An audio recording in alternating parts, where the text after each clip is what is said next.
I found her in the Cradle of Stars. She called me her last light. There is a very specific kind of quiet that only exists in deep space. And even after 13 years of flying survey missions for the Interstellar Cartographic and Salvage Commission, I still hadn't gotten used to it. It's not the kind of quiet that makes you feel peaceful or meditative. No, this quiet makes you notice every breath you take, every minor creak of the ship's frame, every distant echo from your own boots across the floor, as if the universe itself is holding its breath and waiting for you to screw something up. That's the kind of quiet I was sitting in when the anomaly pinged my HUD. To be clear, anomalies aren't unusual in the Cradle Verge. The whole region is basically one big interstellar graveyard, where a dozen ancient civilizations apparently decided to hold their mutual self-destruction party, and no one bothered to clean up afterward. Most surveyors avoid it unless they have a contract that involves high-hazard pay or they are just deeply, irreparably bored, which in my case, it was a bit of both. So when my system threw up a localized gravity fluctuation inside the orbital shell of a derelict neutron cluster labeled Object CL-1047, I almost dismissed it as another decaying power core or collapsing hull fragment shifting around. But then it pulsed again, not like a flicker or spike. It pulsed, in a rhythm, and not just any rhythm either. It was steady, consistent, with enough variance to suggest biological intention rather than mechanical failure. I blinked at the readout for a good 10 seconds, wondering whether I was having some kind of sensor ghost or if my HUD interface had finally gone senile. I tapped the edge of my helmet twice, hard enough to hear the thunk echo in my ears, and ran a recalibration sweep. Same result. Pulse detected. Estimated origin, approximately 12 kilometers beneath the crust of the dead star. Estimated depth, within a semi-metallic hollow structure. Power reading, 0.003 terawatts, just a hair above background noise. Composition, unknown. Probability of artificial origin, 93.4%. That was enough to push me out of the pilot chair and into my suit. Not because I thought I had found anything particularly exciting, mind you. If I had a credit for every signal that turned out to be a busted exogenerator, or the equivalent of a toaster from a dead civilization trying to die louder, I could have bought myself a quiet retirement on some moon that doesn't smell like methane every third sunrise.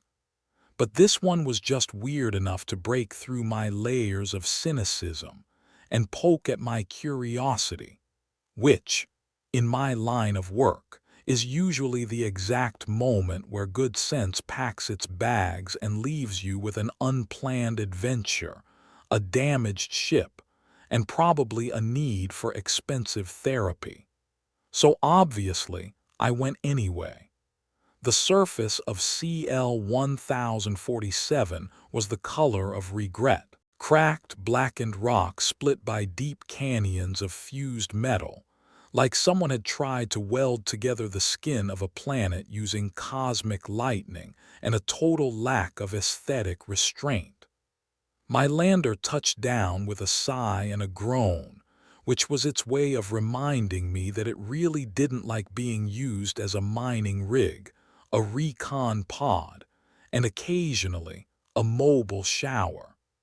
I stepped out, boots crunching softly on a dust so fine it clung to the joints of my suit like soot. My visor adjusted for the lack of atmosphere and I scanned the terrain. The signal source was beneath me, nearly straight down, buried within a mound that barely registered as anything more than a hill on the surface. But when I ran a subsurface scan, it revealed something else. A perfectly hemispherical chamber, 20 meters wide, carved into the core of the planet and lined with an alloy I couldn't identify. I pinged it again. Same pulse, same rhythm, still alive, still waiting. I should have called it in. I should have marked the coordinates, sent a report back to ICS Command, and let the next team with proper equipment and a full hazard crew handle it. That's what the protocols say. That's what the manual says. That's what the very tiny part of my brain labeled sensible decision-making said, in a voice that sounded a lot like my ex-wife. Instead, I pulled out the auto borer, set it to slow precision mode, and started drilling. Because curiosity is not just a problem, it's an addiction, and I was already halfway to getting my next fix.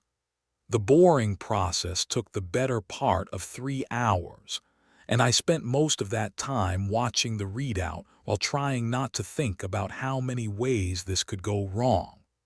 There are certain universal truths when it comes to digging holes into long-dead alien artifacts on the surface of neutron-cooked stellar corpses, and one of them is that you usually end up regretting it. The others include things like, always assume something is still active even when it looks dead, never trust a structure that is perfectly symmetrical, and if the walls start glowing, get out before they start singing.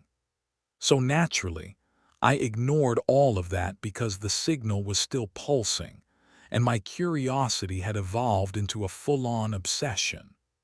The bore finally punched through a layer of alloy that looked like polished obsidian, but registered as a composite I had never seen before, and as soon as it broke the seal, the entire chamber beneath me lit up like a slow sunrise, beginning at the base and spiraling outward in geometric veins of soft white light. I froze, mostly because when ancient alien tech lights up in response to your poking, the correct number of movements to make is 0. My suit's sensors immediately registered a pressure change, but not from gas or fluid.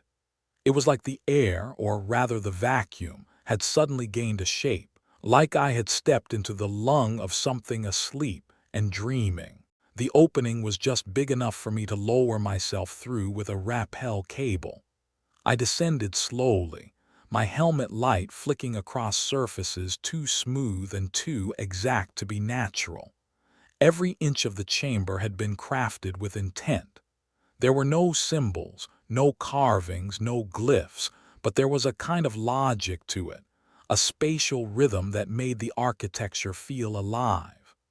The center of the chamber was what made me stop breathing, suspended in the air, or maybe held in place by invisible fields, was a crystal prism the size of a stasis pod, hovering 3 meters above a platform shaped like a blooming flower frozen mid-unfold. Inside the crystal was a figure, human-shaped, female, impossibly still. Her skin was a pale opalescent shade with hints of silver, her hair long and spread like strands of silk drifting in slow motion, and her eyes closed in what looked like sleep or stasis, or something far deeper. My first thought, and I'm not proud of this, was that I had just discovered the alien version of a Sleeping Beauty installation. My second thought was that there were no tubes, no wires, no interfaces. The crystal was the pod, the interface, the containment field, the coffin, or the prison. My HUD pinged a readout as soon as I got close. Identification code, Bioform 01 Denexia. Biological origin, indeterminate. Active life signs, faint but stable. Neural activity suppressed. Consciousness state unknown. Suggested action do not interact. Now, if you are wondering whether that suggestion had any impact on my behavior, let me save you the suspense. It did not. Because the thing about telling a surveyor not to interact with something is that it works about as well as telling a cat not to knock something off a table. I approached slowly, not because I was being cautious, but because I honestly didn't know what else to do. My instincts had long since left me, and my sense of self-preservation was probably back in the lander playing cards with the autopilot. I reached out a gloved hand and touched the surface of the crystal. It was warm. Not machine warm, not engine warm, but warm like sunlight on skin. And then she moved. Just a twitch, barely a flicker, but enough for every warning light in my HUD to go haywire. The pulse signal spiked once, then normalized. Her lips moved, just enough for me to see the faintest parting. I pulled back fast, nearly lost my footing on the descent cable, and had to grip the side wall to keep from tumbling onto the platform. But nothing else happened. The lights remained steady. The pod, or whatever it was, hummed with a low frequency that I could feel more than hear. It vibrated through the soles of my boots and into my chest, like standing too close to a bass speaker that was playing a heartbeat. I checked my vitals. Elevated heart rate, elevated respiration, moderate adrenaline surge. Yeah, no surprise there. I tried speaking. Hello, I said, because that is the universal greeting for people who have absolutely no idea what they are doing. Do you understand me? No reaction. Do you have a name? My voice sounded stupid in the cavern, swallowed by the soft thrum of energy. I stepped closer again. I looked up at her face, wondering what she would be like if she opened her eyes, if she even had eyes like ours. You look like a Denna, I muttered, more to myself than to her. Can I call you Denna? The instant the name left my mouth, everything changed. A low harmonic resonated through the chamber, the walls pulsing once with light. The pod flared, not brightly, but with a sharpness that made my eyes water, and then slowly dimmed again. My HUD threw up a new message. Command override accepted. Voice imprint registered. Identity key updated. New designation, Denna.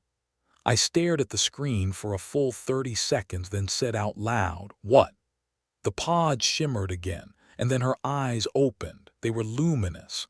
Not glowing like a flashlight or a laser, but luminous the way a nebula glows from inside, colors shifting softly across their surface like starlight trapped in liquid. She looked at me. Not through me, not past me, not around me. At me. Her lips moved again. This time I heard it, not through my ears, but through the suit comms, like it had been patched directly into my system. The voice was barely above a whisper, like someone remembering how to speak after 1,000 years of silence. "You are not a keeper," she said. I had no idea what that meant, but I nodded anyway. "No," I said. "I'm just a guy who pokes at things he shouldn't." Her head tilted. "You called me, Denna." "Yeah," I said, "I guess I did."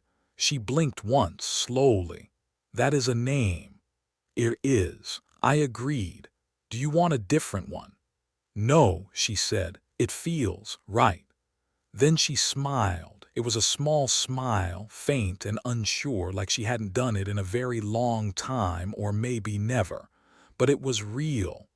And for a moment, in that strange hollow chamber buried inside the bones of a dead star, it felt like something ancient had just woken up.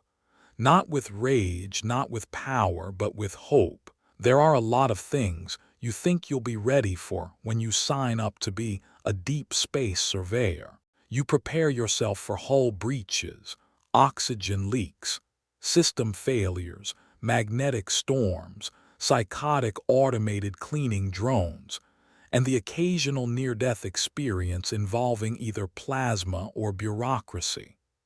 What you do not prepare for is having a conversation with a glowing alien woman inside a tomb-like structure in the crust of a neutron-sterilized stellar remnant, especially not when she seems polite, oddly calm, and has just accepted a name you made up on the spot like you were naming a stray cat.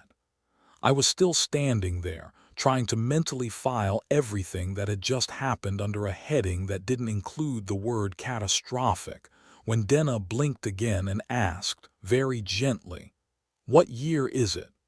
I had to think about it.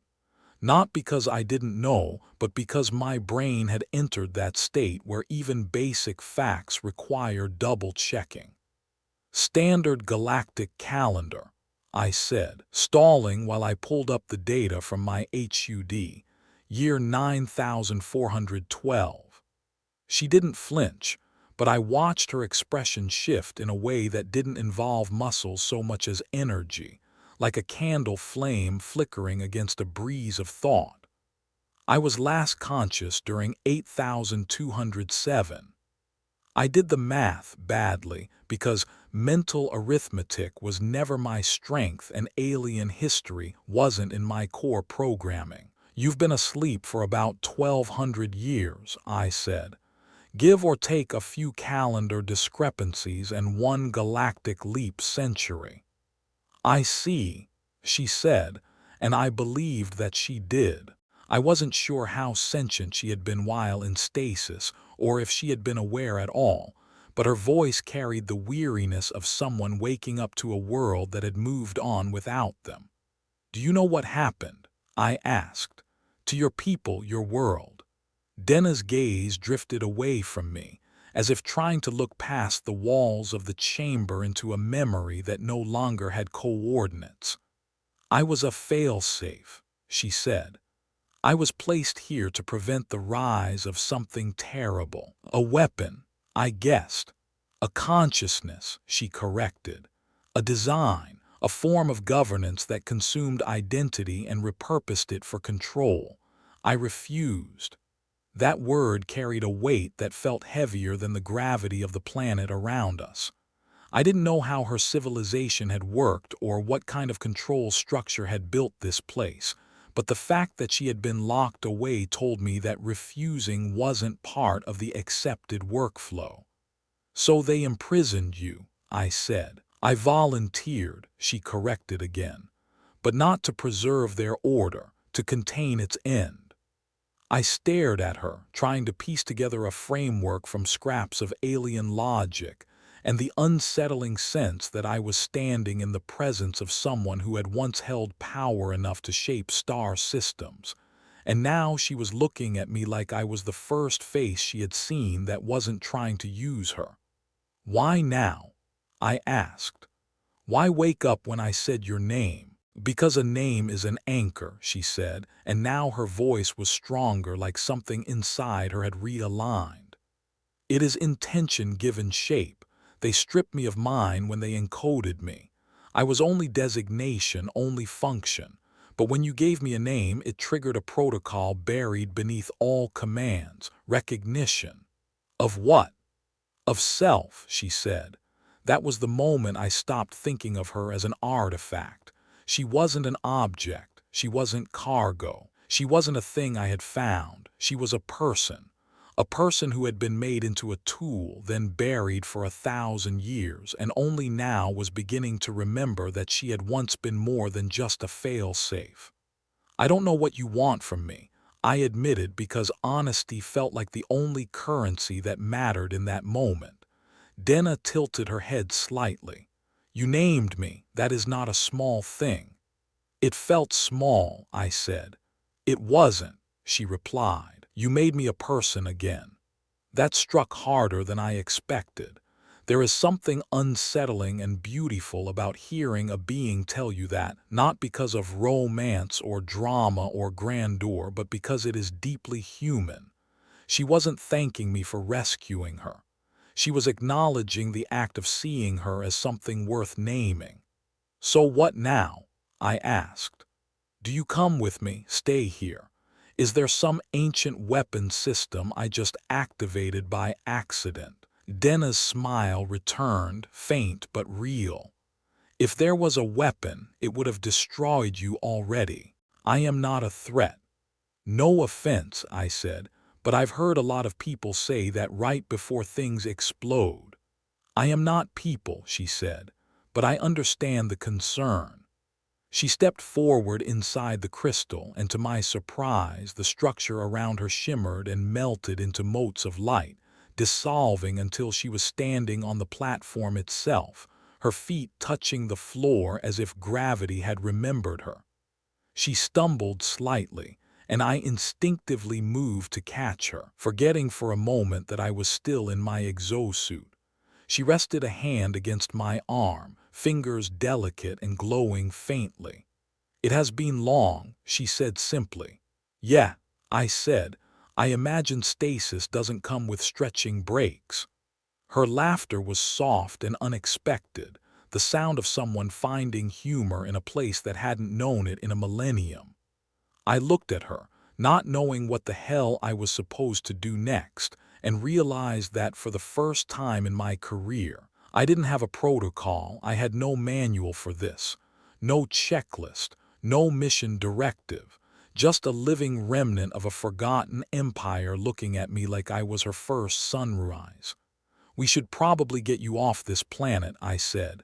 "This place is dead, and I don't think your neighbors are coming back anytime soon." "Where would we go?" she asked. "I mean, I could take you back to the ICS outpost," I said, then hesitated, "although that might lead to you getting dissected or archived, depending on who's on shift." "That is not ideal," she agreed. "No, it is not," I said. "So maybe we skip the bureaucracy for now and figure it out together." Denna nodded. "Then I will trust you."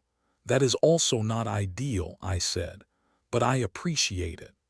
We walked together toward the bore shaft, her balance improving with each step, and I realized she was adapting faster than any biological entity should have. She wasn't just remembering how to move. She was learning from me, from the suit, from the environment. And I had a very strong feeling that whatever Denna was, she was far from done evolving.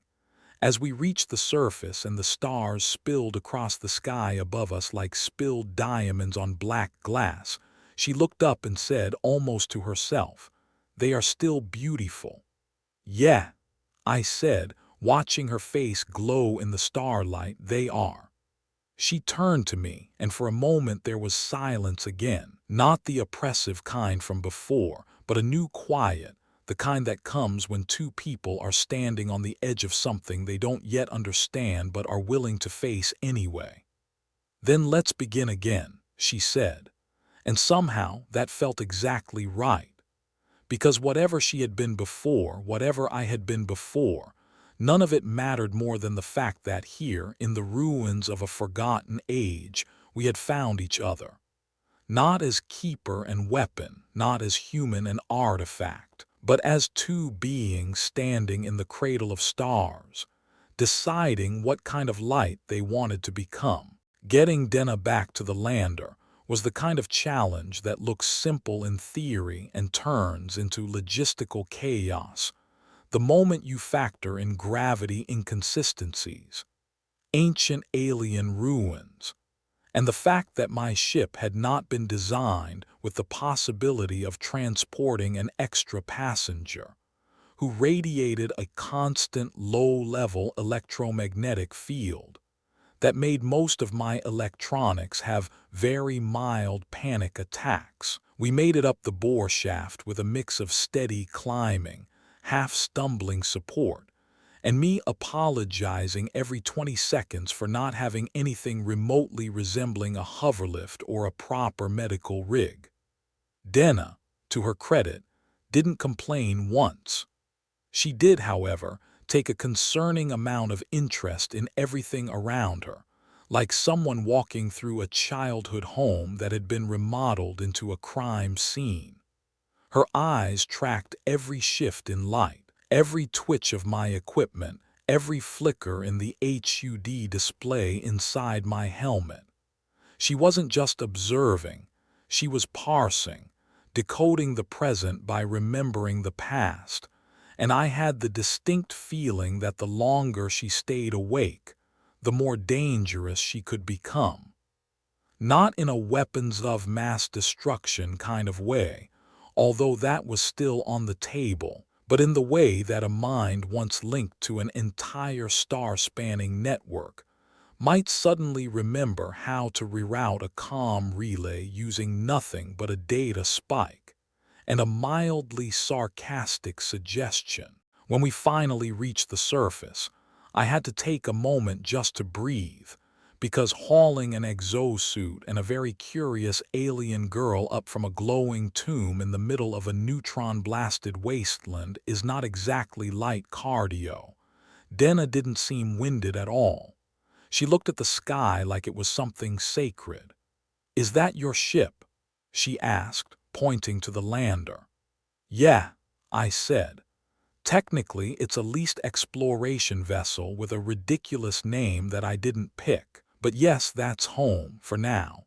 "What is it called?" "The Partridge," I muttered and then waited for her reaction. She blinked, as in the bird, as in the bureaucrat who filed the registry paperwork while drunk, probably.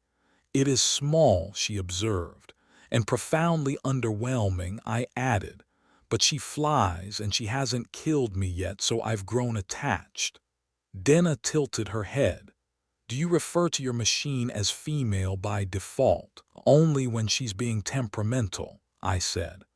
"Otherwise I go with gender-neutral expressions of frustrated affection, like 'you damned heap of circuits' or 'please for the love of everything don't explode today.'" "Noted," she said, and walked toward the hatch with the kind of confident stride that suggested she had already figured out the door mechanism just by glancing at it. She hadn't even reached it before it slid open with a gentle hiss. "Did you?" I started, then stopped. "You opened that, didn't you?" "It was not secured," she said, "but I believe your ship's interface is reactive to intention." "Interesting." "Right," I said, "because the last thing I need is a semi-sentient control panel learning new tricks." I followed her into the ship, keeping one eye on the environmental readings and another on my suit diagnostics, which had begun showing mild flux patterns in the presence of her energy field. Nothing critical yet, but enough to make the autopilot throw a few passive-aggressive warnings into the HUD like a concerned grandmother with access to a nuclear silo.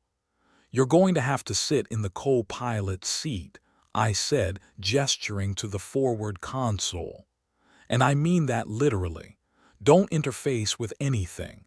Don't look at it too hard. Don't think at it. Just sit." "Understood," she said, and then proceeded to sit with the kind of stillness that made me question whether she was actively holding herself back from synchronizing with every system on board. I strapped myself in, ran the pre-launch checks, and keyed in the destination as low orbit holding pattern theta, which was basically a fancy way of saying we would hover at a safe altitude until I figured out what the hell to do next. The engines whined, the stabilizers kicked in, and with a series of clicks, hums, and a surprisingly poetic cough from the starboard thruster, we lifted off from the cracked surface of CL 1047 and began our ascent. Denna watched everything. She didn't ask questions. She didn't make commentary. She simply absorbed. And somewhere between atmospheric drift and orbital alignment, I realized I was sweating inside my suit more than usual, because I had just brought a semi-mythical alien construct of unknown power aboard a glorified tin can with thrusters, and I had absolutely no plan beyond "don't die." "We're clear of the surface," I said. "Orbit established. Autopilot is holding." "Your systems are stable," Denna said. "Mostly." "Don't do that," I said. "Do what?" "Talk like you're checking my diagnostics with your mind." I am not using my mind, she said. Your systems are leaking telemetry. It is inefficient. Okay, but from now on, just let me worry about inefficiency. You focus on not accidentally merging with my navigation system and sending us into a sun.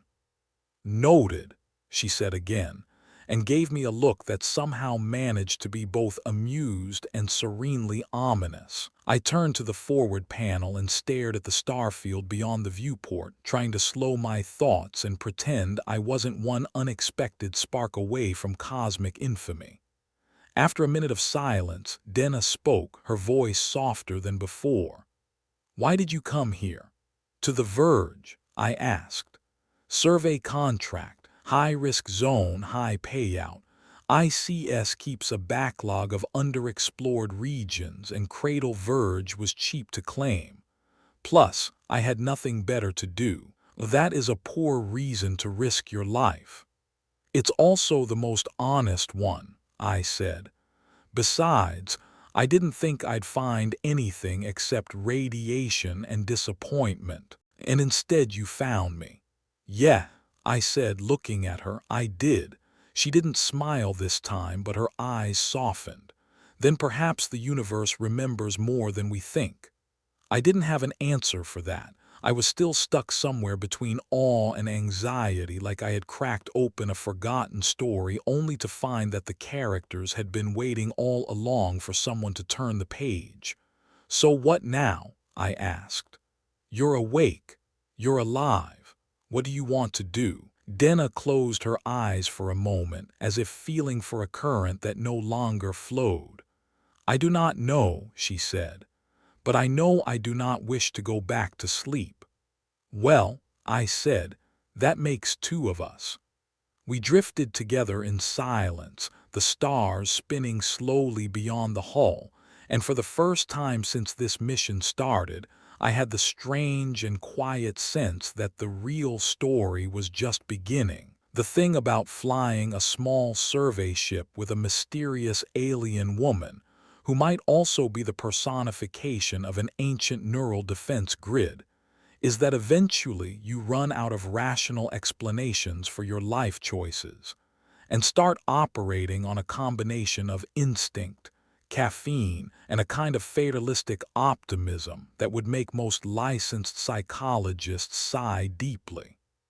We were in orbit now, stable, quiet, floating above a planet that had buried something like Denna for over a millennium, and never once considered the possibility that someone dumb or desperate enough might come along and knock on the door, which in my case was probably both. Denna sat quietly in the co-pilot seat, staring out the window like someone waiting for the rest of the universe to catch up with her reawakening. Her posture was calm, but not still. There was a hum to her presence now, subtle but persistent, a barely perceptible thrum that I could feel through the deck plates when the ship went silent enough. She didn't seem dangerous, but then again, she didn't seem normal either, which made sense considering she had spent the last 1,200 years in a star-forged crystal coffin and had only come back online because I had, in a moment of conversational laziness, decided to give her a name. So, I said finally, mostly to keep the existential dread at bay, you said you were a fail-safe. Want to unpack that a little more? I mean, I'm all for cryptic sentences with terrifying implications, but I think we've hit our quota for this week. She turned her head slowly, like the thought took a moment to process. I was part of a larger system. A fail-safe is the final protocol when all other defenses fail. I was not created to destroy. I was created to prevent what others would unleash when they believed destruction was their only option. Okay, I said, nodding like I understood any of that. So, like a conscience. Not precisely. I was meant to preserve identity, to anchor consciousness within itself when systems were designed to rewrite, override, or merge it. So you're a kind of memory lock, I said. You keep people from becoming tools. Or weapons, she said. In my time, the line between the two was thin. Sounds familiar, I muttered. Human history's got a few volumes on that topic. We've gotten pretty good at turning thinking things into blunt instruments. That is why your naming me mattered, she said, and her eyes lit up faintly as she said it. It was an act of anchoring. You reminded me I was not function. I was personhood once. Perhaps I can be again. That hit harder than I expected because I hadn't named her for any noble reason. I had just needed something to call her that wasn't a barcode, but hearing her talk like it had pulled her back from the edge of non-being made me feel like maybe, accidentally, I had done something right. Do you remember anything else? I asked. From before, pieces, she said, a city made of glass and sound, a corridor that sang when you walked through it, a council that spoke in shared thoughts, and then silence. A silence that lasted longer than anything else. That's poetic, I said. Also extremely unsettling. I'm guessing things didn't end well. No, she said, but I cannot recall the specifics. My memory was partitioned deliberately to prevent interference. By who? The ones who created me, and the ones who tried to unmake me. That's not ominous at all, I said, leaning back and sighing. So let me get this straight. You're the last piece of a collapsed civilization's mental safeguard system, designed to resist the erasure of identity by a governing structure that went full assimilation horror. And now, you're sitting in my co-pilot chair asking me for a second chance at selfhood. Yes, she said, entirely unfazed by the summary. Okay, I said, just making sure I wasn't hallucinating. We floated in silence again, though it didn't feel empty this time. There was weight in it, like the air between us carried more than oxygen. I had no idea what to do next. Returning to base was out of the question. Reporting this to ICS command would get her dissected, cataloged, and most likely erased. Denna wasn't salvage. She wasn't a resource. She was a person. And that made her a threat to a system that only valued what could be quantified. So, I said again, trying to fill the space before it swallowed my brain, what happens if someone else finds that tomb? It is sealed now, she said. My presence was its key. Without me, it is inert. So I can't accidentally create a second you by poking around the leftovers. Not unless you bring another name, she said, and there was that faint smile again, like a candle testing its first flame. Yeah, I'll try to avoid that, I said. One ancient cosmic enigma per pilot is probably enough for one lifetime. You do not trust others with this knowledge, she said, not accusing, just observing. No, I said, I barely trust myself with it. The moment this gets out, someone's going to come looking, and they won't be interested in your identity. They'll be interested in your architecture. Then we must remain hidden, she said. At least for now, I agreed. I need time to think, to figure out where to go, how to keep you safe. You are taking responsibility for me, she said, curious. You woke me up, I said. That makes you my problem. You could have left, she said. I wouldn't have known. Yeah, I said, looking at her again, but you would have stayed alone, and I think you've had enough of that. She looked away then, but not out of shame or discomfort. It was something else, something deeper, a flicker of emotion that I couldn't name, but recognized anyway. The kind of feeling that only comes from realizing someone sees you not for what you are or were, but for who you might still become. You're not just a remnant, I said. You're a beginning. Even if you don't remember everything yet, that's still worth protecting. She looked back at me, her eyes glowing softly. Then let us begin again. We already did, I said. You just haven't realized it yet. Outside the viewport, the stars turned slowly, and for once they didn't feel so far away. The thing they don't tell you about waking up an ancient sentient being is that eventually you have to stop marveling at the philosophical implications and deal with logistics, which is how I found myself elbow deep in the ship's auxiliary power core, trying to compensate for the fact that Denna's biofield was throwing off my containment harmonics like a drunk butterfly in a jet engine. She didn't mean to interfere, and to her credit, she even offered to shut herself down temporarily to minimize system conflict, which I politely declined, because the idea of asking the recently reawakened last princess of a dead civilization to crawl back into metaphorical stasis just to save me the trouble of recalibrating my diagnostics made me feel like a world-class jerk.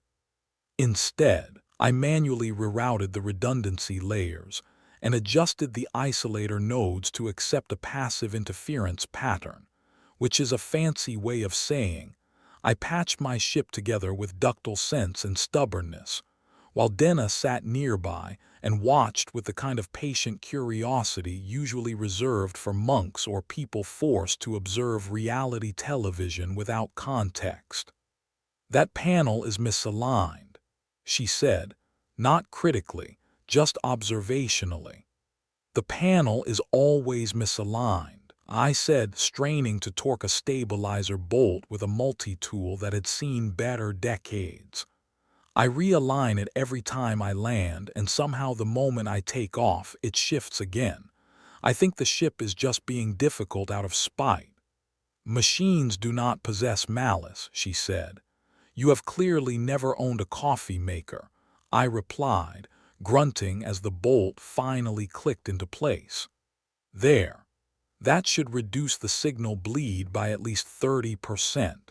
Assuming the calibration matrix doesn't revert again when I start the secondary drive.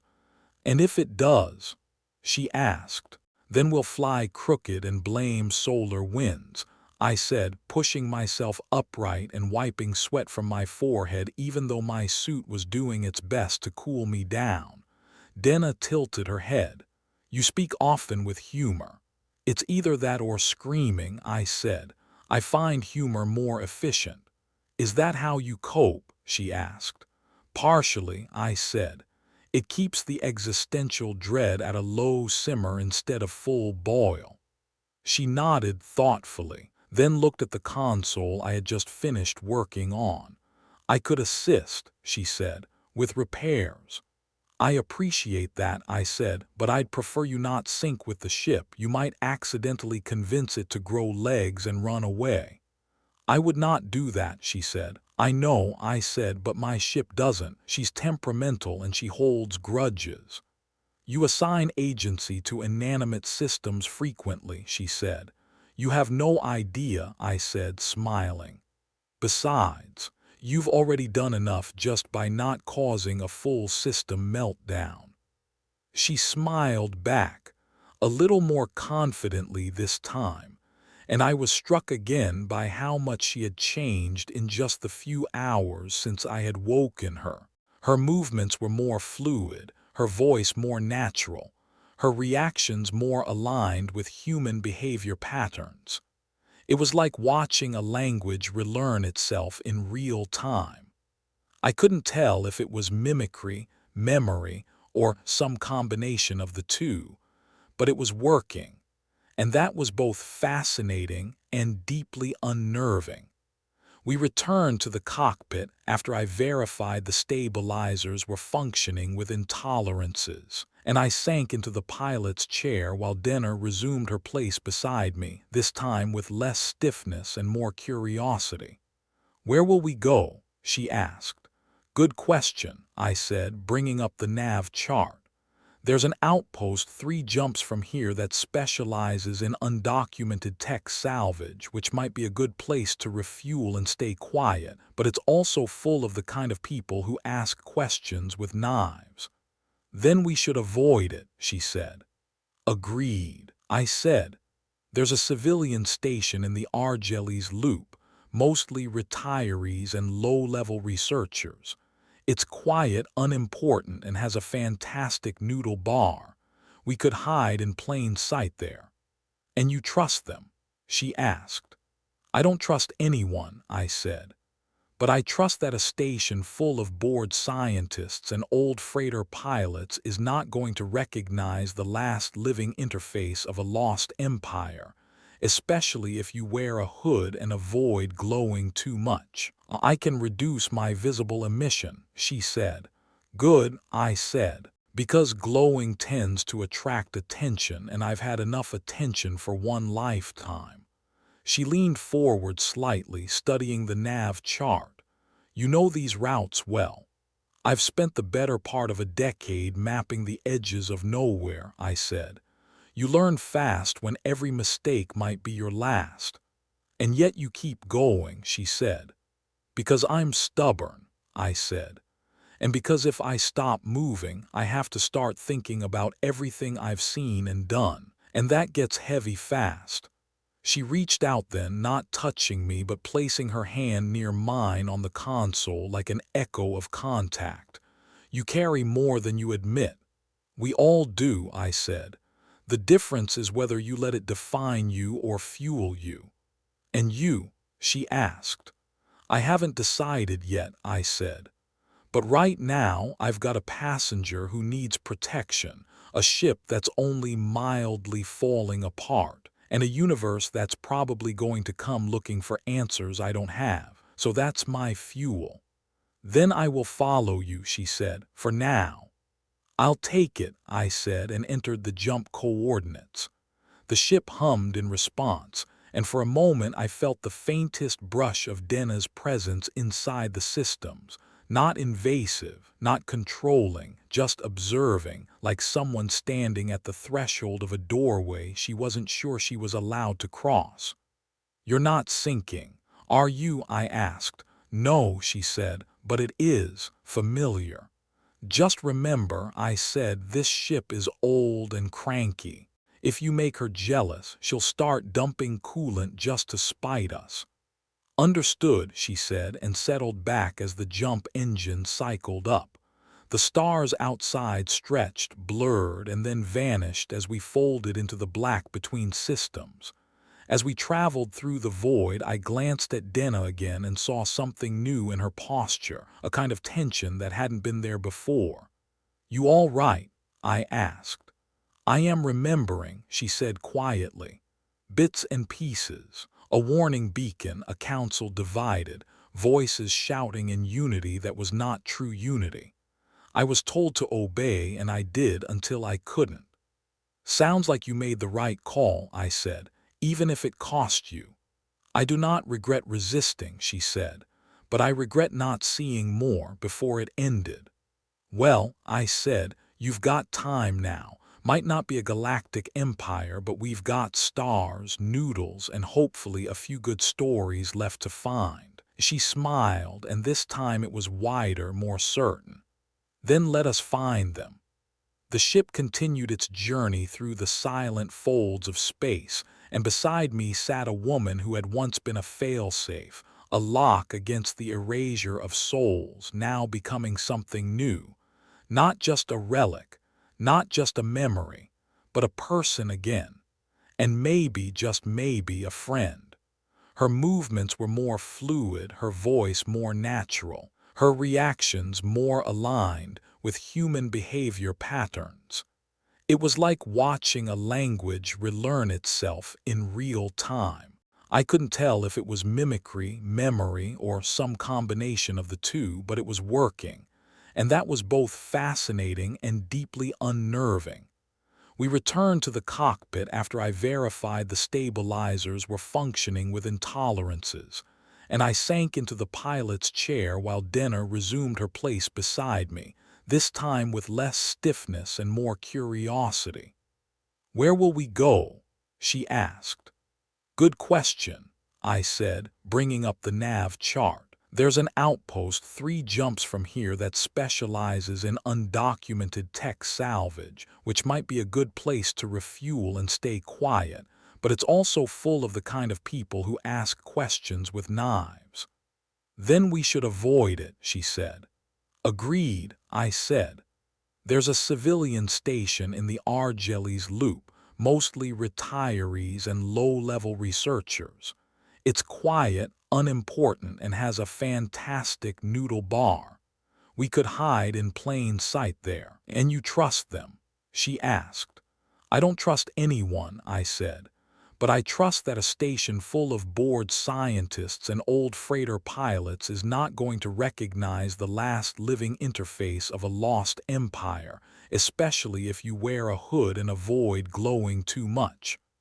I can reduce my visible emission, she said. Good, I said, because glowing tends to attract attention, and I've had enough attention for one lifetime.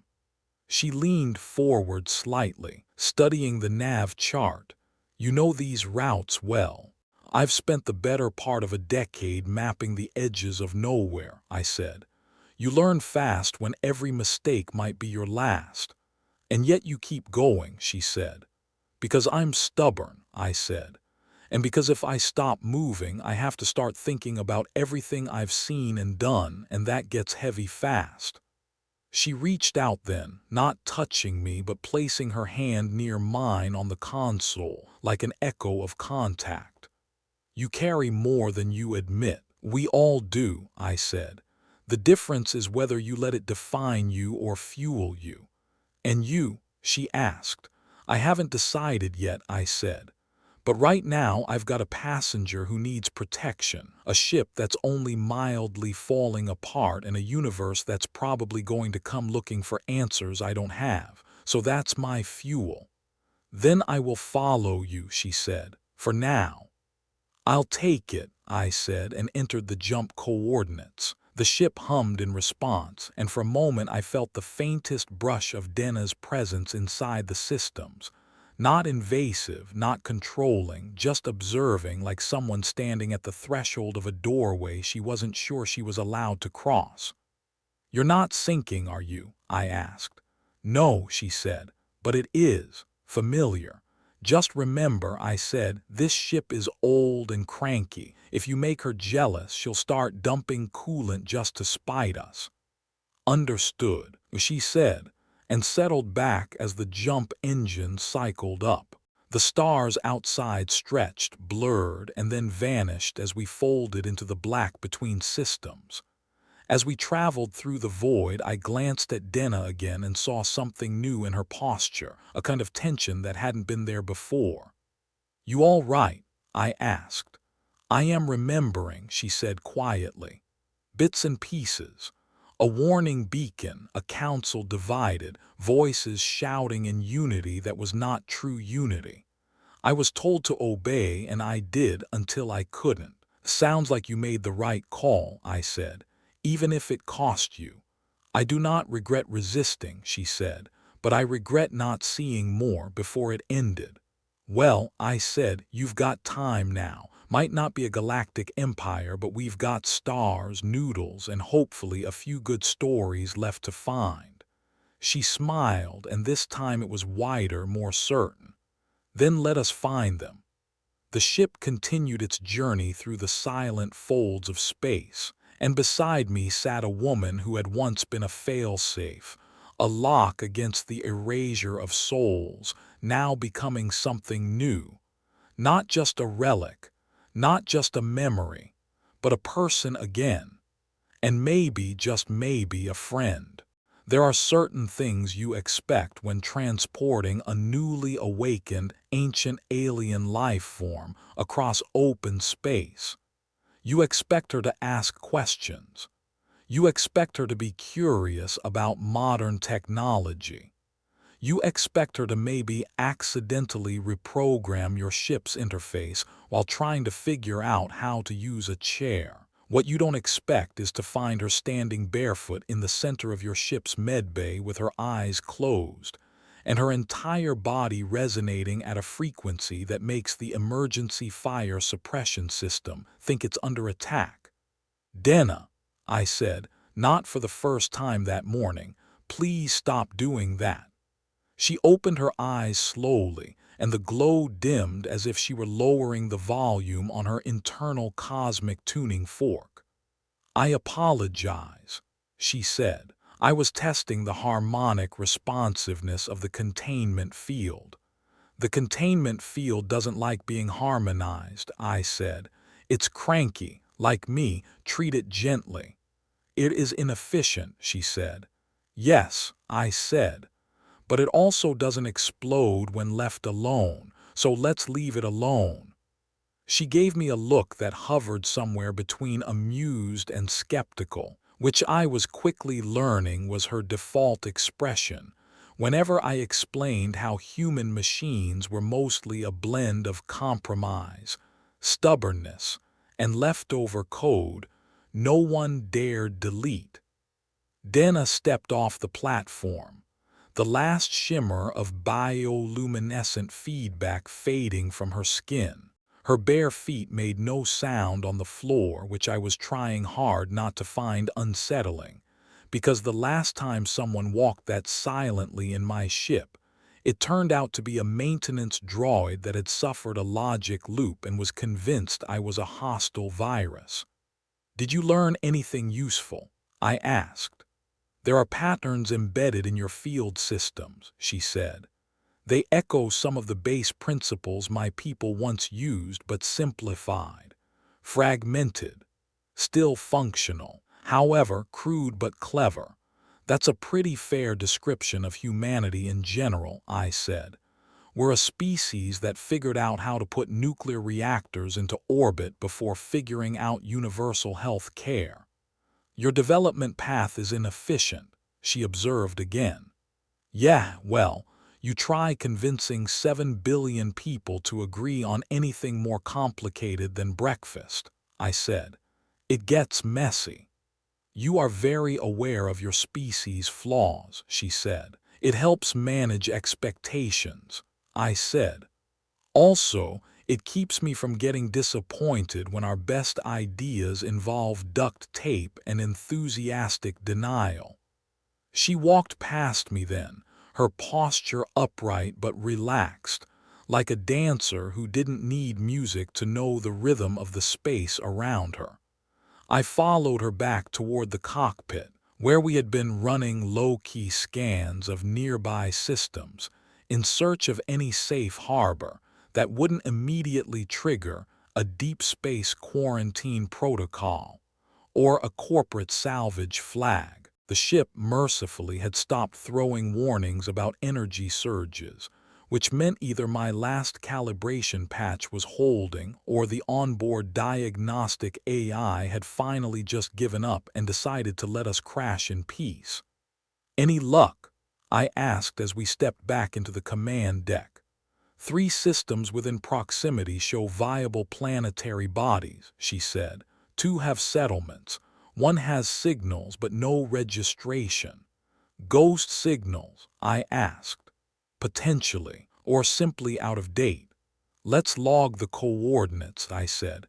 "We might need options if this whole secrecy thing becomes more complicated than I can handle." "It will," she said, entirely confident. "Good to know," I said. "Always nice to have someone around who believes in my inevitable failure." "I believe in your resilience," she corrected. "It is the outcome I question." "That's fair," I said. "So what's on your mind, Denna? You've been doing your glowy thing more than usual." "Memories are returning," she said. "Not clearly, but like echoes in a deep well. They rebound and blur, but each one leads to another." "Anything useful?" I asked. "A name," she said. "Not mine, another, Envaris. Friend, enemy, somewhere in between. Unclear," she said. But the name was spoken in urgency, repeated, warned against. "I believe it is connected to the reason I was sealed." "Sounds ominous." I said. "Sounds like trouble." "It is a thread," she said. If I follow it, I may remember more. Then follow it carefully, I said, and try not to wake any more sleeping gods while you're at it. She didn't respond, but I saw the flicker of something in her eyes. Not fear, not determination, something quieter, sadder, the weight of something remembered too late.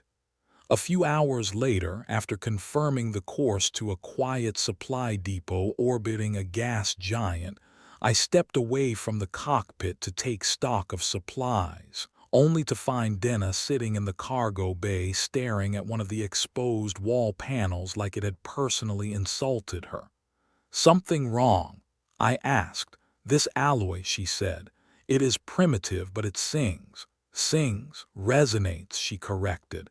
"Not audibly, not to you, but it carries memory. You store energy through metal. We once stored thought." "You used metal to store thoughts." "We used structure," she said. "Everything that held shape also held identity. Our buildings remembered footsteps. Our machines remembered voices. Our vessels remembered their purpose." "That sounds incredibly useful," I said. "Also deeply unsettling. I don't need my cargo ramp judging me every time I drop a crate." "Memory is not judgment," she said. "It is continuity." "Tell that to my tax software," I muttered. She stood then and placed her palm against the panel, her skin glowing slightly, just enough to make the surface shimmer in return. "This ship remembers you," she said. "She should," I said. "I'm the one who keeps her from falling apart." "Not just that," she said. "She knows your movements, your presence. You are a part of her." "Yeah, we're codependent," I said. "She throws errors, I fix them. I swear at her, she pretends not to hear me. It's a beautiful relationship." Denna turned to face me fully. "Do you ever wonder if you are the last of something?" I blinked. "What do you mean?" "My people built cities among the stars," she said. "Now there is only me. You fly alone. You live in a vessel you cannot leave for long. You speak often to yourself, even when others are not present. Do you fear you are the last of your kind?" "Honestly," I said, "sometimes, not literally, but in the way that counts. The kind where you feel like no one else sees the universe the way you do, like your map doesn't match anyone else's." "Then perhaps we are both remnants," she said. "Perhaps," I said, "but that doesn't mean we're finished." "No," she agreed. "Remnants can still become foundations."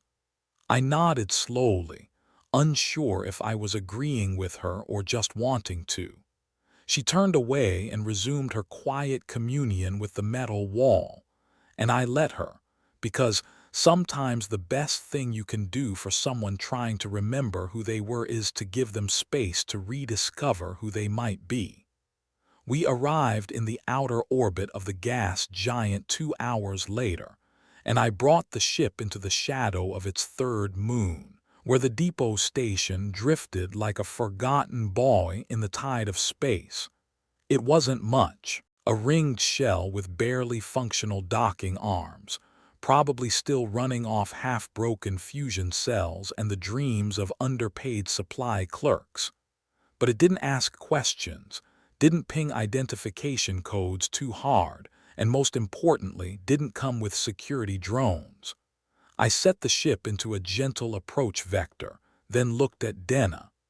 "We'll need to keep a low profile. That means no glowing, no humming, and definitely no spontaneous interface synchronization." "I will behave," she said. "You say that, but I'm not sure the universe believes you." "The universe is not my concern," she said. "You are." That shut me up for a moment. I keyed the landing sequence and brought us in. The docking clamps bit into the hull with a satisfying hiss, and I powered down the engines. "All right," I said. "You ready to play tourist?" "Do I look unready?" she asked. "No," I said. "You look terrifyingly composed, which is even more unnerving." We stepped into the airlock and I handed her a cloak.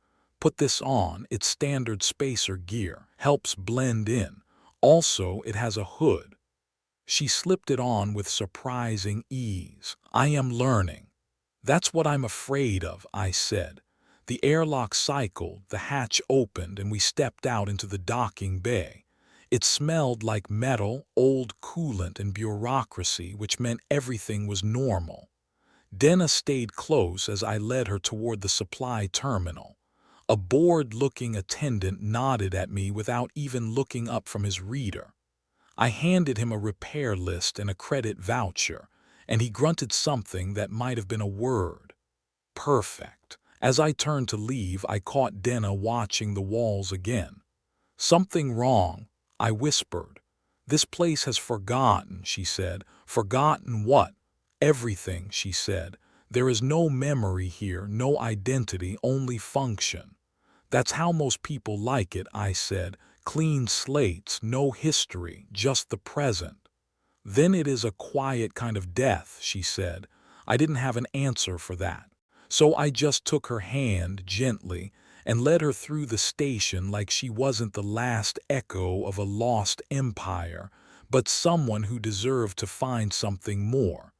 Not just memory, not just power, but a life. The station at Thaler Drift was the kind of place that existed more out of stubbornness than strategic importance. Tucked behind the gas giant Velnies in a forgotten sector with too much radiation for colonization and not enough resources for corporate interest, it drifted like a rusted coin tossed into a black ocean and left to bob forever. Which, for our purposes, made it perfect. I docked the Partridge with a hiss of frustrated hydraulics, submitted the minimal customs form that basically said nothing to declare unless you're asking nicely, and powered down most non-essential systems to avoid broadcasting our presence to anyone whose curiosity might exceed their morals. Denna stood next to me in her borrowed cloak, her eyes wide as we passed through the outer maintenance corridor that led into the station's hub. The light here was dim, flickering, running off old strips of halogen mixed with flickers of bioluminescent lichen that someone had cultivated along the walls for reasons that probably began as aesthetic and quickly devolved into "we ran out of replacement parts." She didn't speak, but her attention was focused in a way that suggested she wasn't just observing the space but remembering something through it. I could feel it, a subtle change in her presence, like the background noise of her thoughts had shifted frequency. We stopped briefly at a terminal to check in with the local registry, which, to no one's surprise, was being run by a semi-retired logistics AI that had clearly learned passive aggression from a human partner and used it liberally. I requested a short-term berth, a resupply kit, and a list of available local medtechs in case I needed someone to look at Denna under the guise of routine health checks. The AI accepted all of this without a word, issued me a berth code, and politely reminded me that loitering in public corridors would be recorded and priced accordingly. Denna followed me into the assigned docking wing with the grace of someone who was constantly aware of the weight of her own existence. I couldn't explain it, but it felt like the air bent slightly around her, as if her presence had gravity, subtle but undeniable. "This place," she said at last softly, "reminds me of something." "You've been here before?" I asked. "No," she said, "but the feeling is familiar, the echoes, the silence beneath the motion." "Sounds poetic," I said, "or tragic." She looked at me with that steady, quiet gaze. "They are often the same."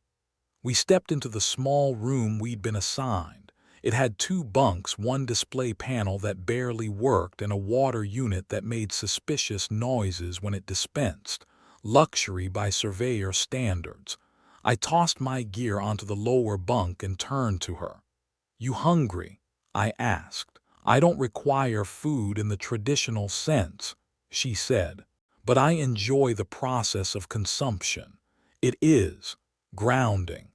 You want grounding? I've got dehydrated noodles and a packet of synthetic shrimp flavor that probably hasn't seen a shrimp in 300 years.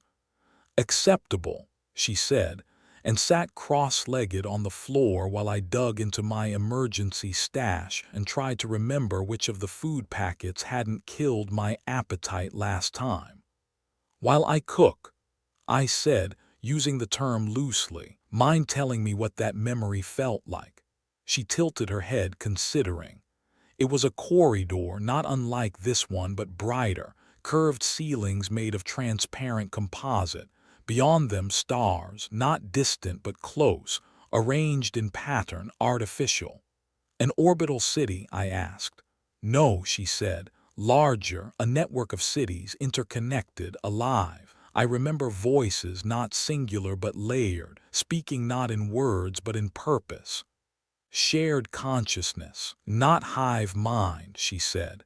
Individuality preserved but harmonized. My people were not one mind. We were many held in resonance. That sounds beautiful, I said. It was, she said, until it wasn't. Denna's words echoed in the tiny room long after the noodles had gone cold. She didn't speak again for a while, instead staring at the wall like it might eventually reveal something hidden beneath its chipped paint and pressure-sealed boredom.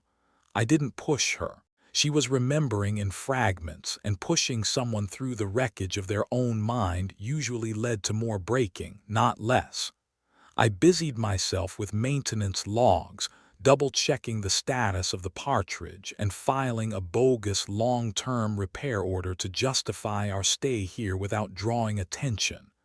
Denna eventually rose from the floor and moved to stand by the viewport. They broke the harmony, she said suddenly. Who? The council, or what remained of it. Not all agreed. Some wanted preservation. Others wanted transformation, evolution without memory. They saw identity as weight, as flaw. They chose to erase it. Assimilation, I said, a complete rewrite. They called it elevation, she said, but it was hollow, to become one mind stripped of past, free of burden. They believed it would make us eternal. And you disagreed.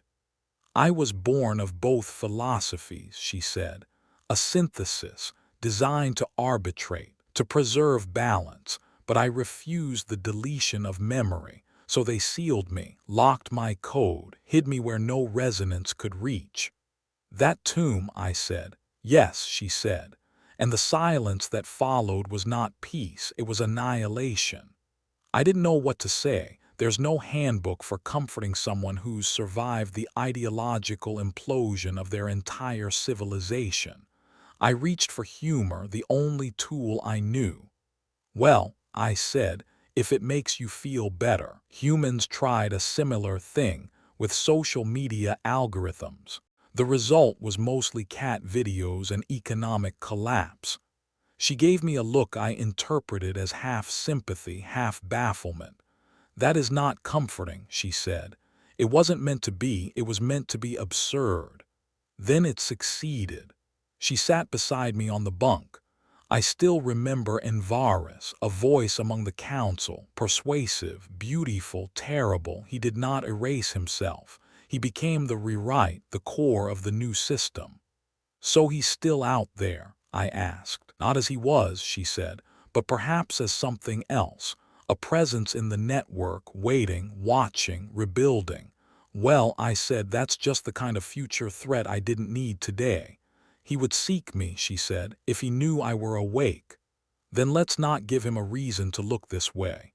He will find reason, she said. That is what he does. He finds cracks, seeds them, turns them. You talk like you knew him personally. I did, she said. We were connected before the schism. I hesitated. Connected how? Not as lovers, she said, as opposites, as mirrors. We were designed to balance each other until he chose to break that balance. And now he would see me as anomaly, as infection. I am incompatible with his world. Good, I said, Because if he ever shows up, I'd like to be on the side of incompatibility. Denna smiled faintly. You already are. That night, if you could call any cycle night in a place that orbited a gas giant, I couldn't sleep. Denna sat in meditation beside the wall, her eyes closed, her breathing slow but steady. The light from her body had dimmed, tucked away beneath a kind of practiced, quiet I was beginning to recognize as her way of protecting both herself and the environment around her. I stared at the ceiling, wondering how the hell I'd ended up being the sole companion of the last living node of a dead star empire's conscience, and what I was supposed to do when whatever had destroyed her civilization came looking to finish the job. I didn't have long to wonder.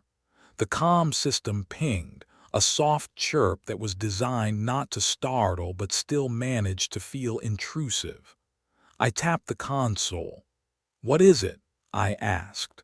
A face appeared, one I didn't recognize.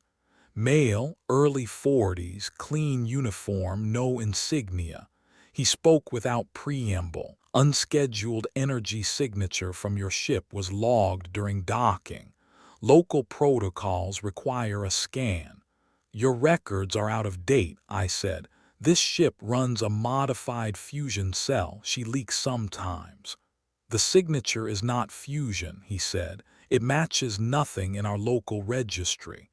Then your registry's smaller than you think." He stared at me for a moment too long. "Be available for inspection within the hour." The feed cut. Denna opened her eyes. "They've noticed." "Yeah," I said. "And they're sending someone to confirm what kind of anomaly just parked in their lot." "Then we cannot stay." "No," I said, "but we can't just run either. That would confirm everything." "Then we mislead," she said. "Give them a truth that hides the greater one."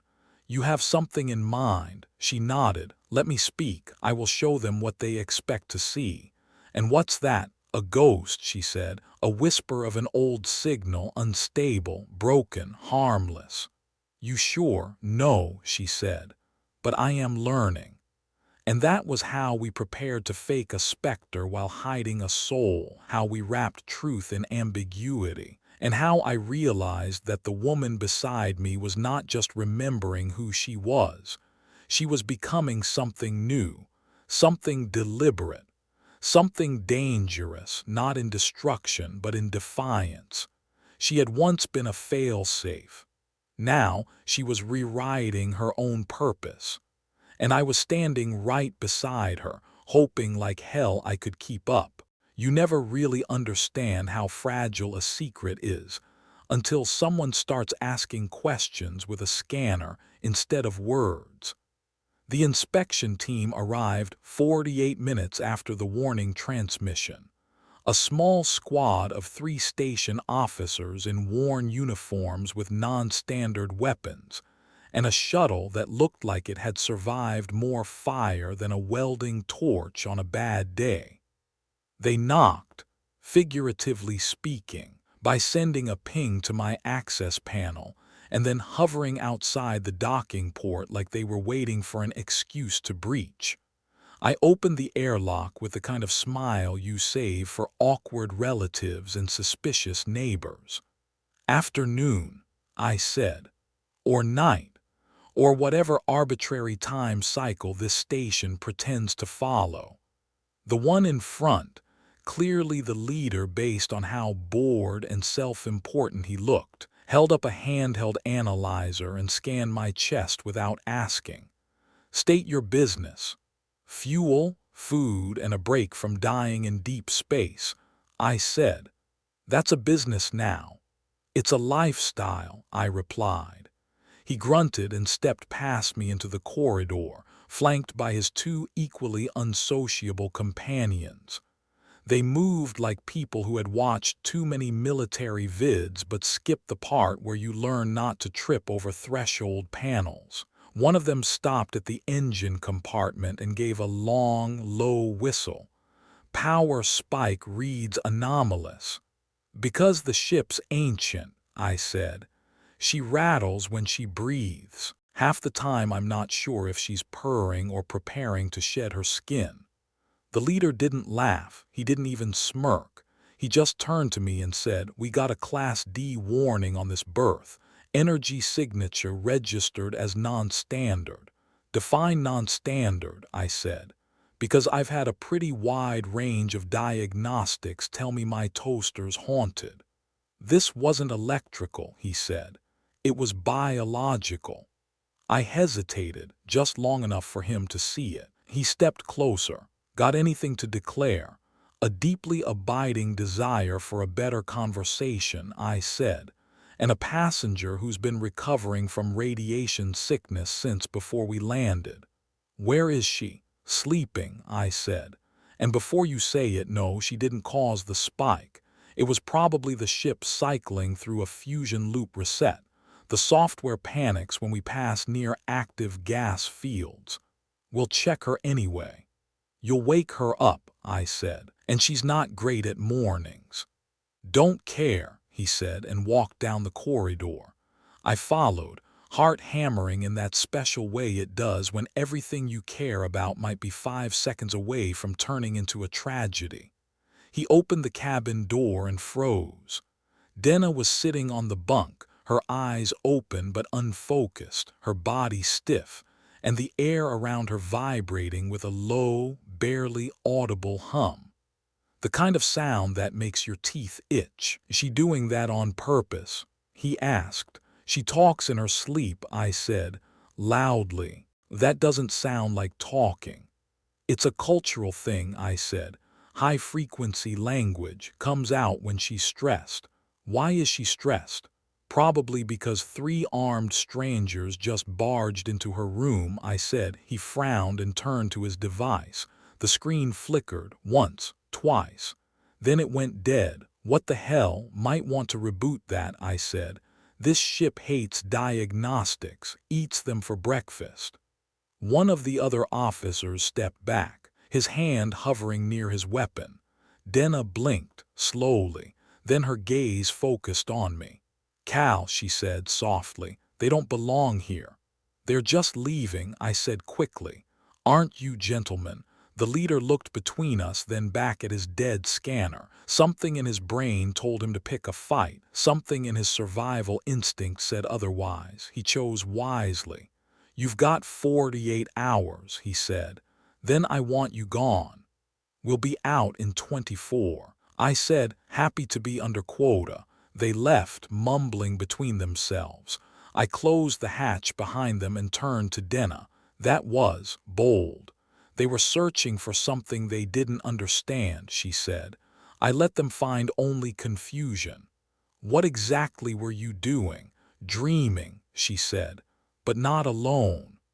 Denna sat perfectly still while I ran the interior diagnostics again. The system picked up residual EM traces in a frequency range I didn't even know the partridge could detect. The residual readings matched nothing I'd ever seen, and the pattern was strangely symmetrical, like the signal itself had been shaped into language. I stared at the data while she waited in silence. "You want to explain this?" I asked. "It was a memory," she said, "but not mine. It came through me like wind through broken glass. I felt it reach, searching for familiar architecture. It found me. And then it used you like a speaker system." "No," she said. "It was older, larger, slower. It did not speak in words, only in impressions. But I understood the shape of the presence. It was Envaris, the one who helped erase your people." "Yes," she said. "He is not alive, but he is not gone. He exists now in the network, as signal, as echo, as pattern that seeks structure." "And your structure," I said. "You're what he's looking for." "He remembers me," she said, "even as I try to forget him." "Well, that's just fantastic." I said. "We're carrying an ancient psychic homing beacon and the signal's been reactivated." "It was unintentional," she said, "but inevitable. The moment I awoke, the bond began to re-establish."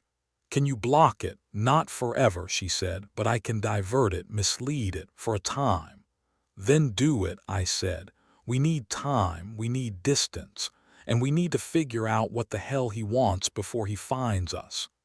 He wants continuity, she said. He wants his system to expand, to rewrite, to consume all identity into one eternal self. So he wants godhood, I said. He already believes he has it, she said. Then we need to teach him humility. We cannot defeat him alone, she said, but we can remain unpredictable. That is something his design cannot tolerate. Because it means choice, I said, because it means people can say no. She nodded, and I did once. I can do so again. What do we do in the meantime? I asked. We run, we learn, and we prepare. Good, I said, because sitting around being haunted by interstellar ghosts isn't my idea of a good survival plan. She smiled. You are resilient. No, I said. I'm stubborn, there's a difference. Either way, she said, you endure, that may be enough. Let's hope so, I said. Because whatever happens next, I get the feeling things are about to stop being quiet. We left Thaler drift under cover of a fake emergency repair report and a long-range engine flare that masked our real heading. Denna adjusted our signal signature, layering subtle dissonance patterns into our transponder that scrambled passive tracking and convinced automated systems that we were a Class 4 garbage scow heading toward a decommissioned scrap field. Which, for a few glorious minutes, we technically were. Once we hit safe distance, I rerouted us through a sequence of half-charted wormholes that had been on my use in case of absolute desperation or drunken curiosity list. And for the next 47 hours we existed in a kind of quantum limbo, bouncing through gravitational slingshots and refraction corridors that made my navigation AI threaten to self-delete out of spite. Denna stayed quiet most of that time. She sat in the forward chair, eyes closed, pulse steady like someone trying to hold her mind in a vice while the universe whispered in her ear. I didn't bother her, not because I didn't want answers, but because I could feel the weight of what she was holding back. The signals were still trying to find her. I could see them in the data feeds, little bursts of static shaped like intention. Envaris wasn't chasing us. He was waiting, letting her reawaken fully, letting her remember who and what she used to be, because that was the real prize, not her body, not her code, but her mind, her choices. The refusal that had once broken his design. She was the flaw that made the whole machine crack, and he wanted to fix it by erasing her. That night, if the term still meant anything, I caught her speaking in her sleep again. This time it wasn't noise, this time it was words, and this time they were mine. Cal, she said, do not become like him. I stood at the door, unsure if I should answer, unsure if she was dreaming or reaching. I whispered anyway, I won't. She didn't respond, but her breathing steadied, and I left her there in the half-light of the console glow, wondering if maybe, just maybe, the reason she remembered my name was because some part of her believed I was the last line she could draw before the universe collapsed again. She had been made as a fail-safe, a last stop before annihilation. But now she wasn't just the end of something. She was becoming the beginning of something else, and I was going to make sure the story didn't end like the last one did. Not this time. Not if I had anything to say about it.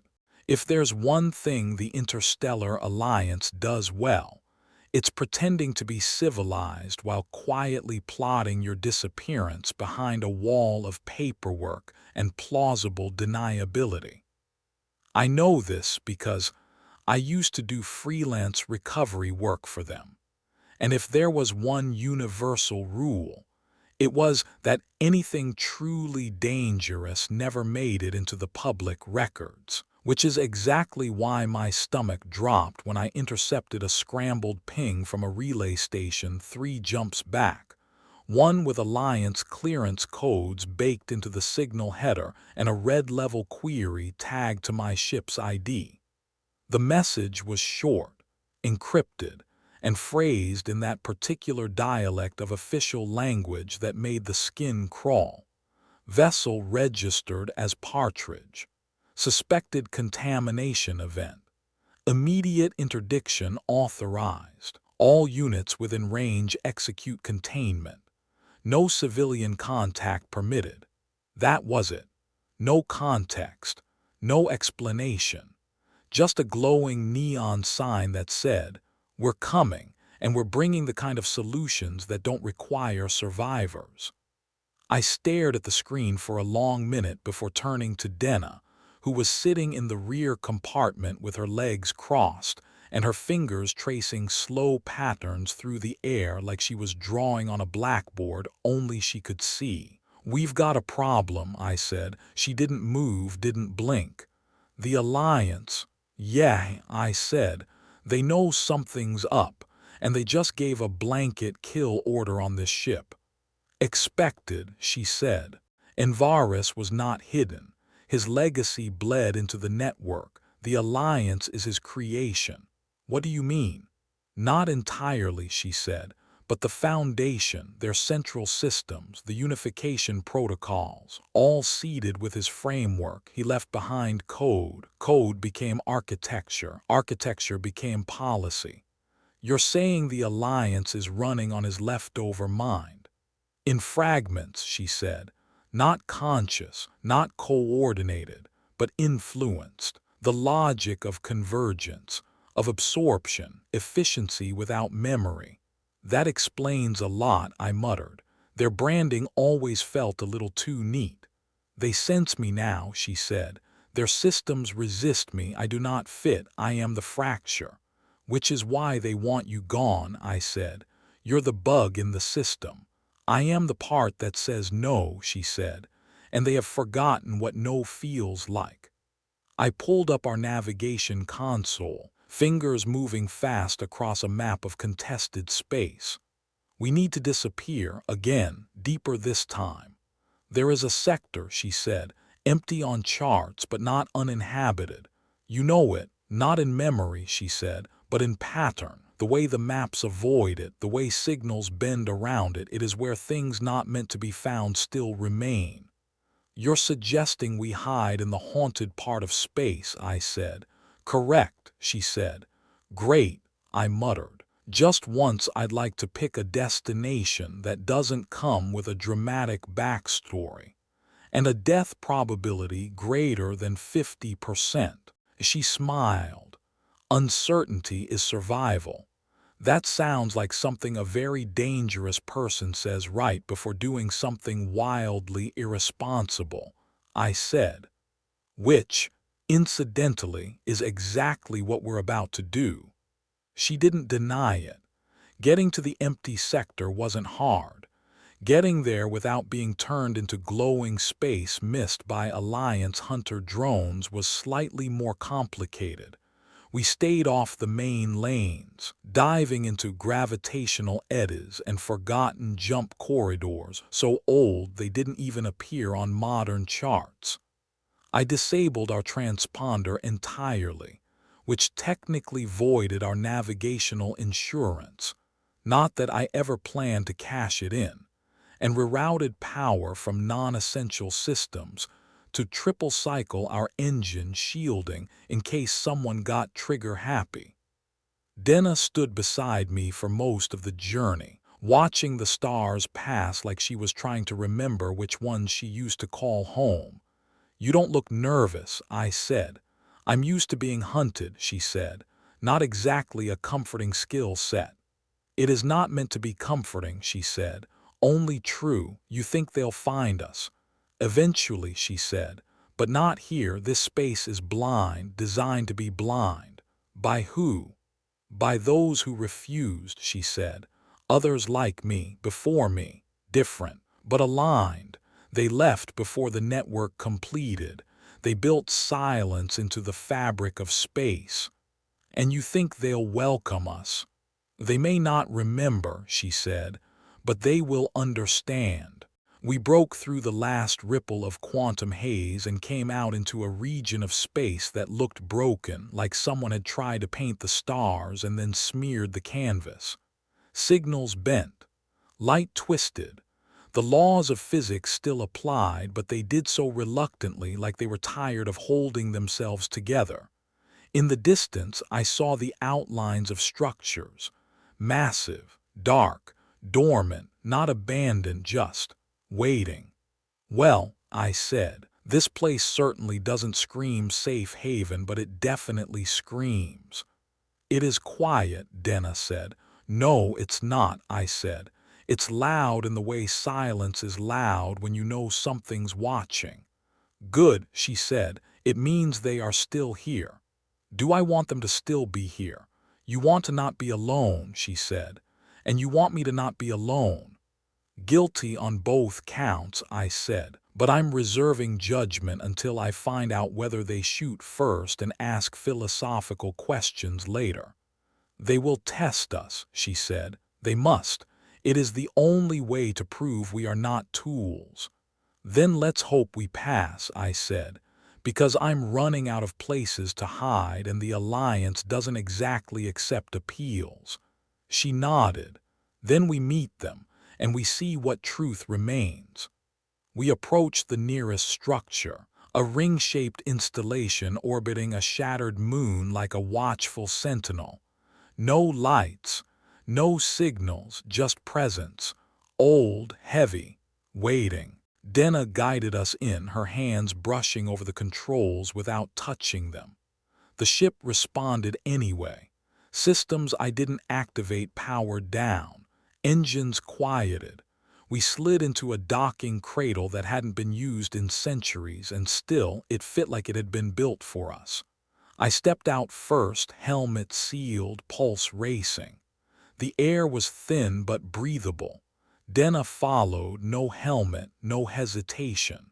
The corridor beyond was dark, except for faint lines of bioluminescence that pulsed under our steps like veins waking up.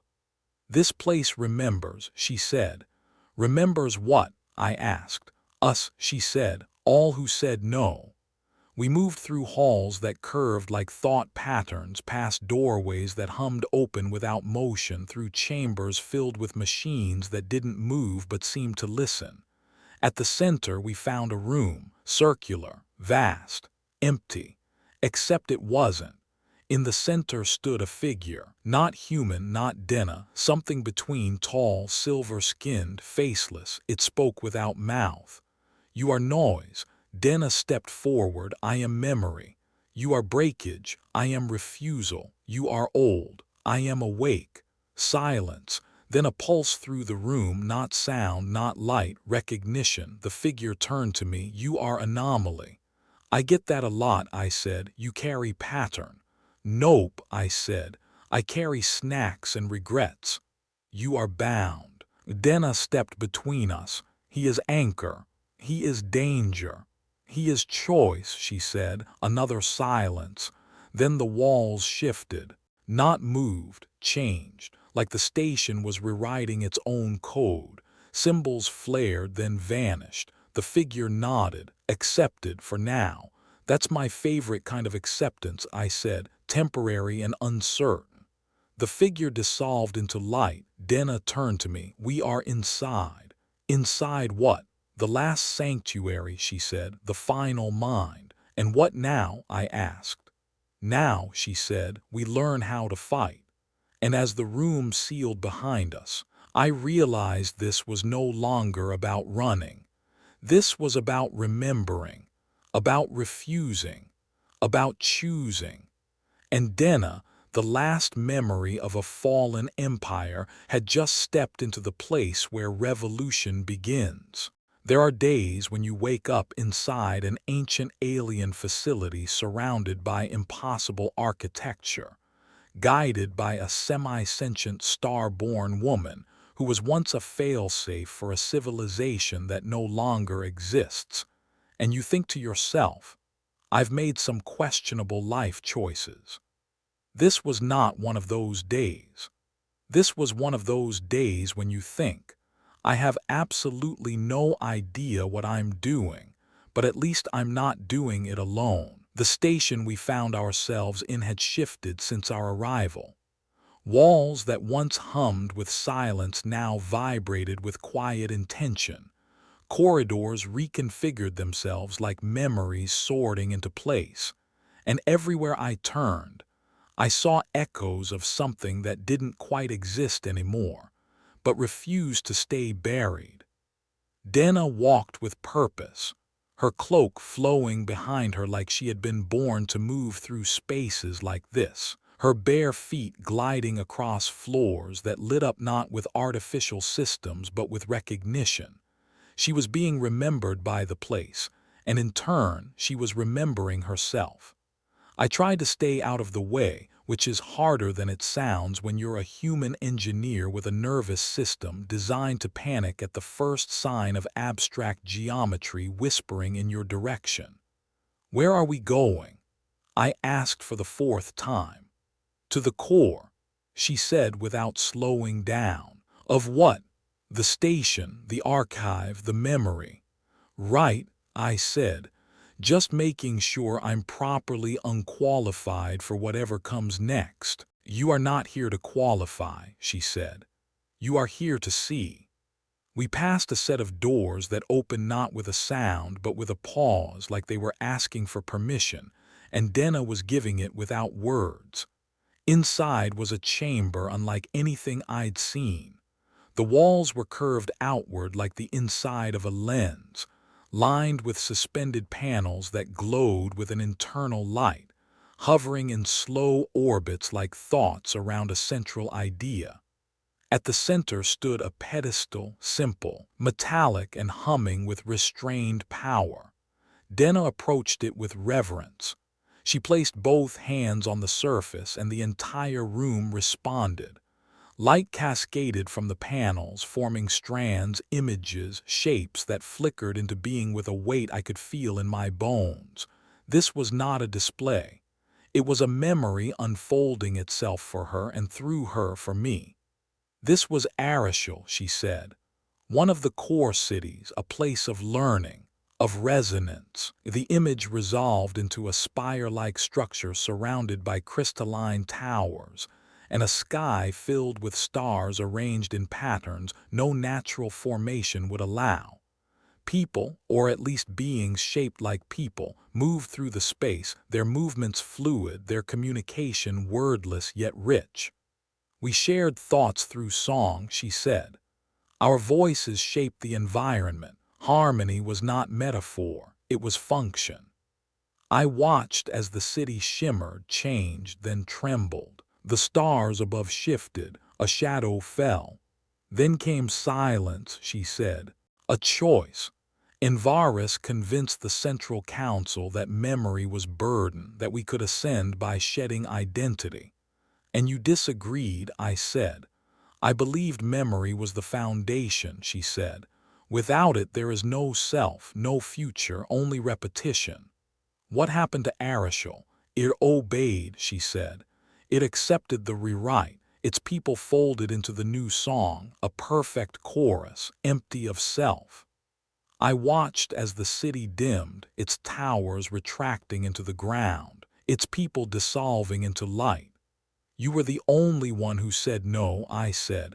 Not the only, she said, but the last, and for that I was sealed.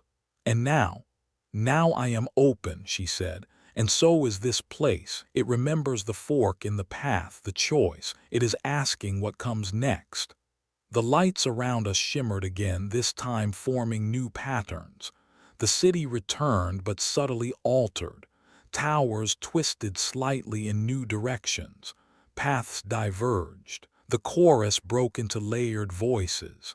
Is this an alternate version? I asked. It is possibility, she said, a model of what we might become if we choose to preserve memory while still evolving. And you're building it now, Not building, she said, shaping. The memory is malleable. It responds to will, to choice. Whose choice? Yours, mine, anyone who remembers. I looked around at the floating panels, the reconstructed city, the echoes of voices that had once filled it. Then, let's remember right. We spent what felt like hours inside the memory core, walking through reconstructed fragments of a civilization I could barely comprehend. Denna moved with increasing confidence, each step drawing more from the system, each question pulling forth new details, and I followed her, asking questions not because I expected answers, but because the act of asking seemed to matter. What did they fear? I asked. Time, she said. Change. Loss. The collapse of unity. So they chose uniformity. They chose predictability, she said. It was not evil, it was caution, but it became stagnation. And in Varus, he embodied the fear, she said. He offered an end to uncertainty, a song with no dissonance. He called it peace, but it was silence. How did you resist? I remembered a name, she said. My own. She touched one of the floating panels and an image appeared, a younger version of herself, standing in a council chamber, arguing not with anger but with sorrow. I asked them to listen, she said, but they had already begun to forget what it meant to be individuals. And now you're bringing that memory back, I said. It's more than nostalgia. It is foundation, she said. It is the root of evolution. Without it, we do not change, we repeat. A pulse ran through the chamber, the panels flickered. One of them displayed a wave pattern, jagged and sharp. That's not one of yours, is it?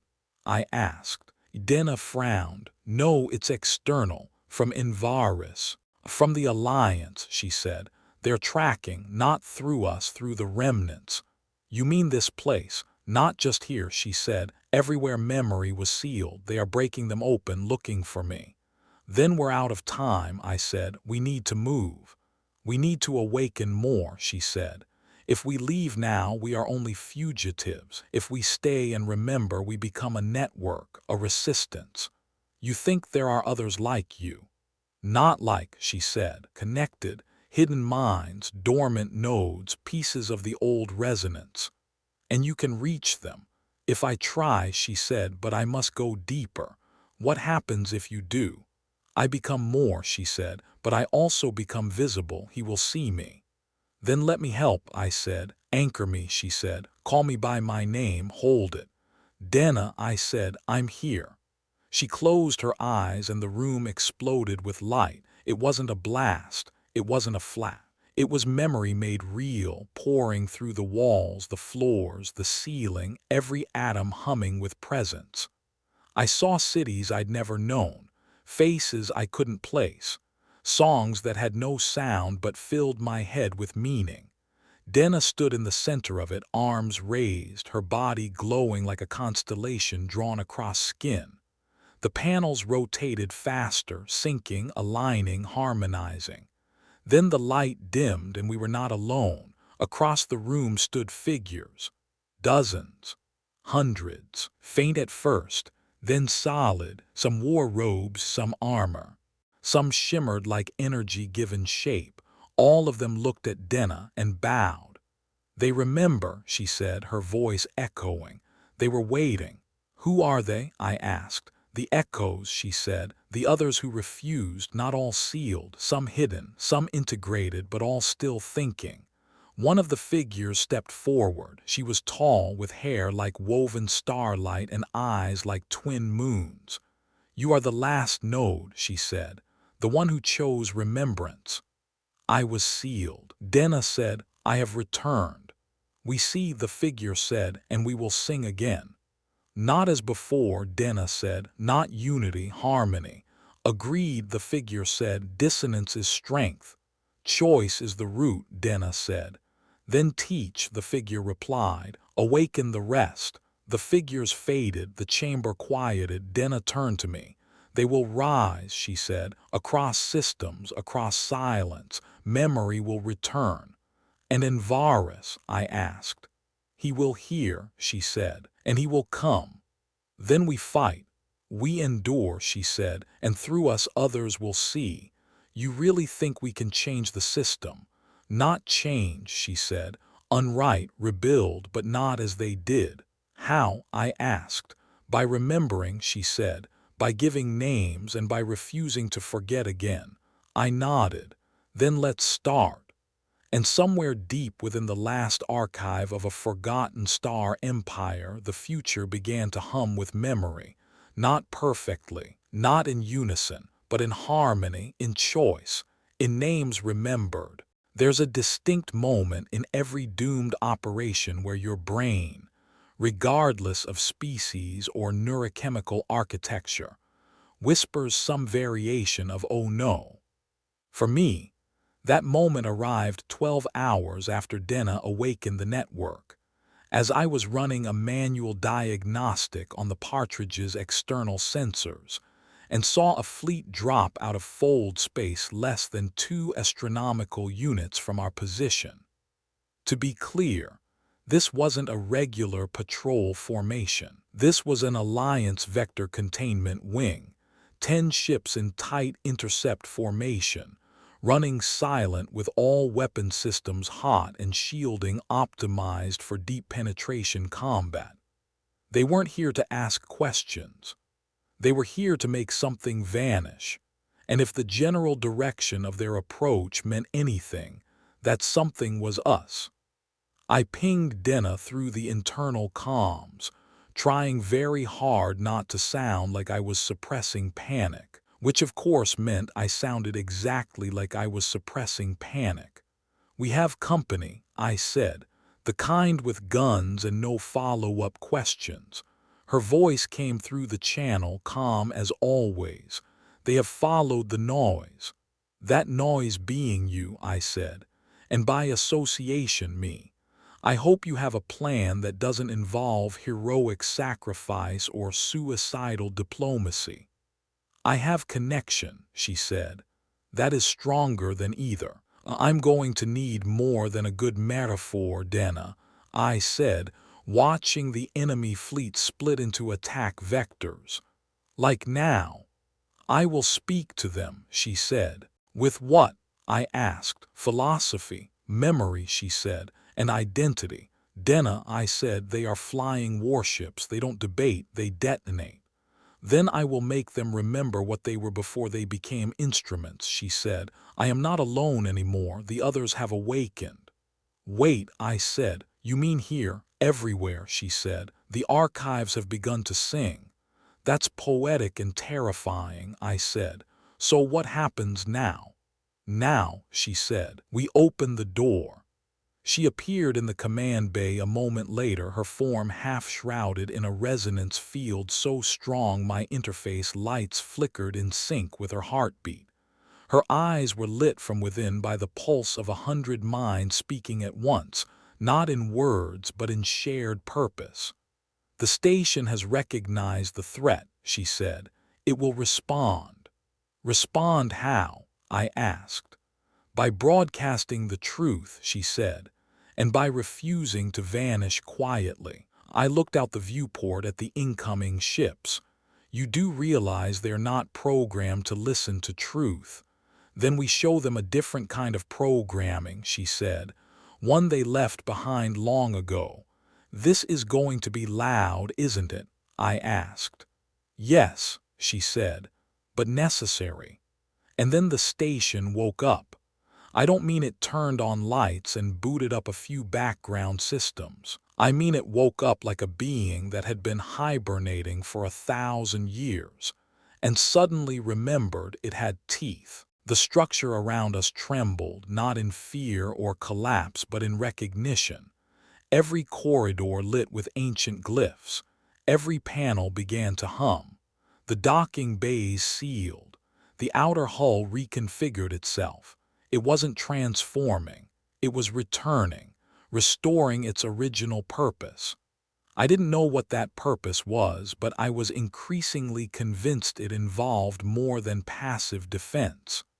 Denna stood in the center of it, her presence amplified by the network she had reconnected. "They are within strike range," I said. "We have 30 seconds before their lead ship fires." "Then now is the moment," she said, and raised both arms. A pulse erupted from her chest, invisible but vast, sweeping out across the station and beyond into space. I saw it reflected in the partridge's external sensor feed, a ripple across vacuum, a distortion of space and memory. The Alliance ships paused, just for a second, and then they fired. A bright lance of energy arced toward us, followed by a second, a third. A full barrage designed to erase anything unfortunate enough to exist inside their designated kill radius. "Shields are not online," I shouted. "Denna, we're about to become vapor." "No," she said, "we are about to become remembered." The moment the blast struck the station, everything froze, not in time but in space. The weapons didn't explode, they stopped, suspended. The energy crackled, churned but did not move. Denna stepped forward, her voice low. "This place is not part of your system. You cannot overwrite what remembers itself." One by one, the suspended energy beams twisted backward, unraveling like ribbon caught in reverse gravity, and vanished into nothing. The Alliance fleet hesitated, then something changed. One of their ships turned, another followed. "They are remembering," she said. "The pilots?" I asked. "The ships," she said. "Their cores contain fragments of the original architecture. They were built on stolen design. That design is responding." "You're hacking their minds," I said. "I am showing them what they were," she said. "If they still have choice, they will listen." The flagship held its ground. It launched a secondary volley, this one not aimed at us but at the two defecting ships. Denna flinched.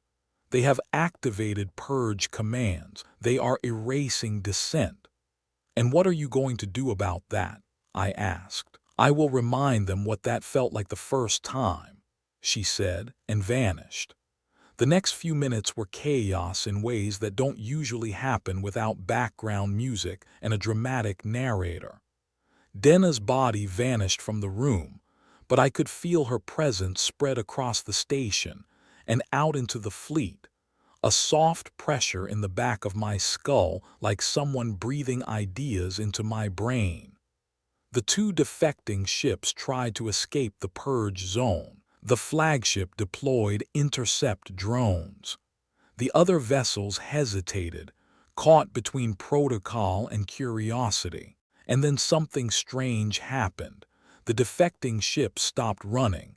They turned and fired, not at us, at the flagship. I stared at the data stream, trying to parse what the hell I was watching. Denna's voice echoed through the comms, not directly but through the ship's systems. "They have remembered the fracture, the choice. They will not be overwritten again." "You turned warships into philosophers," I muttered. "That's a new one." "Not philosophers," she said. "People. Machines with memory are no less capable of choice than you or me." The flagship reeled from the assault, its outer hull cracked, signals splintered. Then it did something no ship should be able to do. It spoke. Not over the comms, not over any frequency. It used Denna's voice. "You cannot change what is perfect. You are anomaly. You are virus. You will be contained." "That's Envaris," she said. "A copy. A projection," she said. "A shard of the core personality embedded in command architecture." "Can you stop it?" "I can resist it," she said, "but only if I stay connected." "Which means you can't leave," I said. "Not now." "No," she said, "this is the cost of awakening the others." "What happens if you break the connection?" "The memory collapses, the fragments scatter, the system resets." "And you?" I asked. "I vanish," she said, "like I was meant to." I stood there, watching as she returned to the central chamber, now lit with the glow of 1,000 awakened nodes, each one a memory reignited. She stood tall, radiant, powerful, and for a brief moment I understood why her people had once trusted her to hold the fate of their entire civilization. She looked at me and something in her eyes softened. "You gave me a name," she said, "and through that I became." "I'm not losing you," I said. "Not again." "You cannot stop what must happen," she said, "but you can witness it and carry it." "What do I carry?" I asked. "The truth," she said, "that we are not meant to be rewritten, that we are more than utility, that we matter because we remember." And then the station pulsed one final time, the flagship screamed. A sound without sound, a silence so loud it burned, and then it was gone. The ships that remained drifted, confused, free. Denna fell. I caught her. She was dimmer now, fading, but she smiled. "You called me Denna," she said. "You still are," I said. And somewhere in the quiet between stars she whispered, "Then I will remain." The first thing I noticed was that the silence had changed. It wasn't gone, not entirely, but it had shifted from the oppressive, universes holding its breath kind to the quieter, everything hurts but it's over for now variety, which in my experience meant we had somehow survived without knowing exactly how.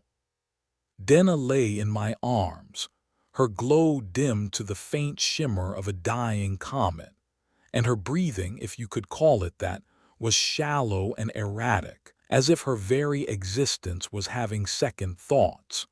The station around us no longer thrummed with energy. It just waited. Lights flickered but held. Structures that once responded to her presence now stood inert, like they too were uncertain what to do without her guidance. I tapped my comms, mostly out of habit, and got back static laced with residual memory pulses that carried flashes of recent events, fragments of other minds, some mechanical, some human, some entirely alien. They all shared one thing in common. Denna had reached them. She had awakened them, shown them what it meant to remember, and they had responded. Not all at once, not in unity, but in harmony. And now that harmony had settled into something quieter, more fragile, and far more personal.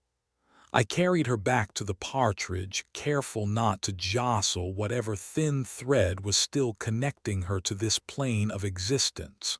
I laid her in the med pod, which beeped a protest because technically it wasn't built for her physiology, but after a few override commands and a gentle threat, it complied.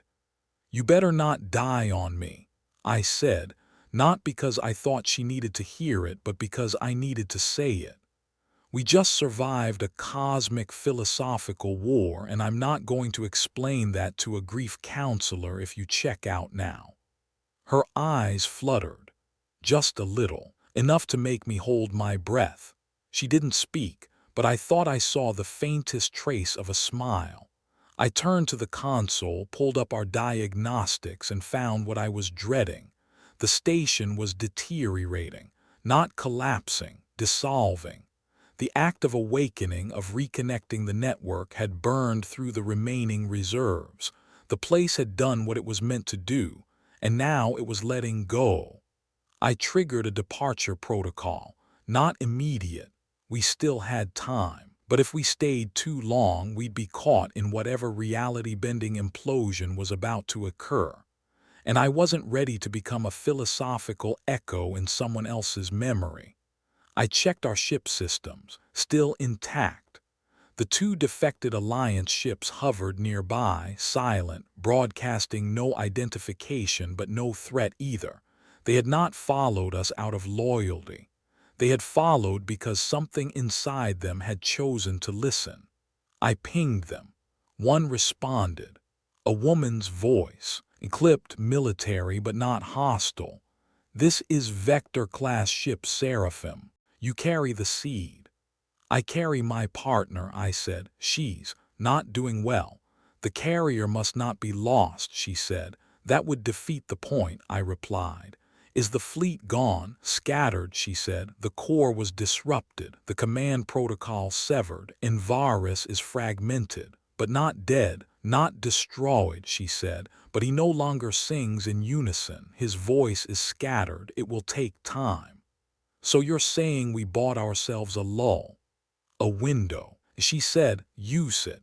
I closed the channel, turned back to Denna. Her eyes were open now, barely, but open. We made it, I said. Sort of. You burned out a civilization's memory core, hijacked 3 ships, turned rogue AI into a choir, and rewrote the definition of sentience in a single afternoon. And now you're going to take a nap and let me deal with the fallout. That's rude. Her lips twitched. You talk too much, she whispered. You scare me too much, I whispered back. It took nearly 2 full rotations of the local star before Denna could stand again. The med pod did what it could, but most of the restoration came from within her, and I didn't understand the rules well enough to help beyond holding her hand and not asking stupid questions. When she finally stepped out of the pod, her form was different, not in structure, but in presence. She was quieter now, more focused, like a lens that had finally aligned. You're different, I said. I remembered, she said. What? My name, she said. Your name is Denna. No, she said. Denna is what you gave me, what I accepted. It made me real, but I had another name before the ceiling, before the silence. What was it? I asked. She smiled. I cannot say it, not yet. It is still too heavy, but I remember what it felt like to be called by it. So, who are you now? Both, she said. The memory and the awakening, the archive and the anomaly. That's going to be hard to fit on a business card. I said, I have no business, she said, only purpose. And that purpose is to teach, she said, to connect, to remind those who forgot that they were never meant to be tools, that the shape of what we could be is not dictated by efficiency but by choice. And what if they resist? Then I will show them their own echoes, she said, and let them decide. I leaned against the console, tired beyond exhaustion.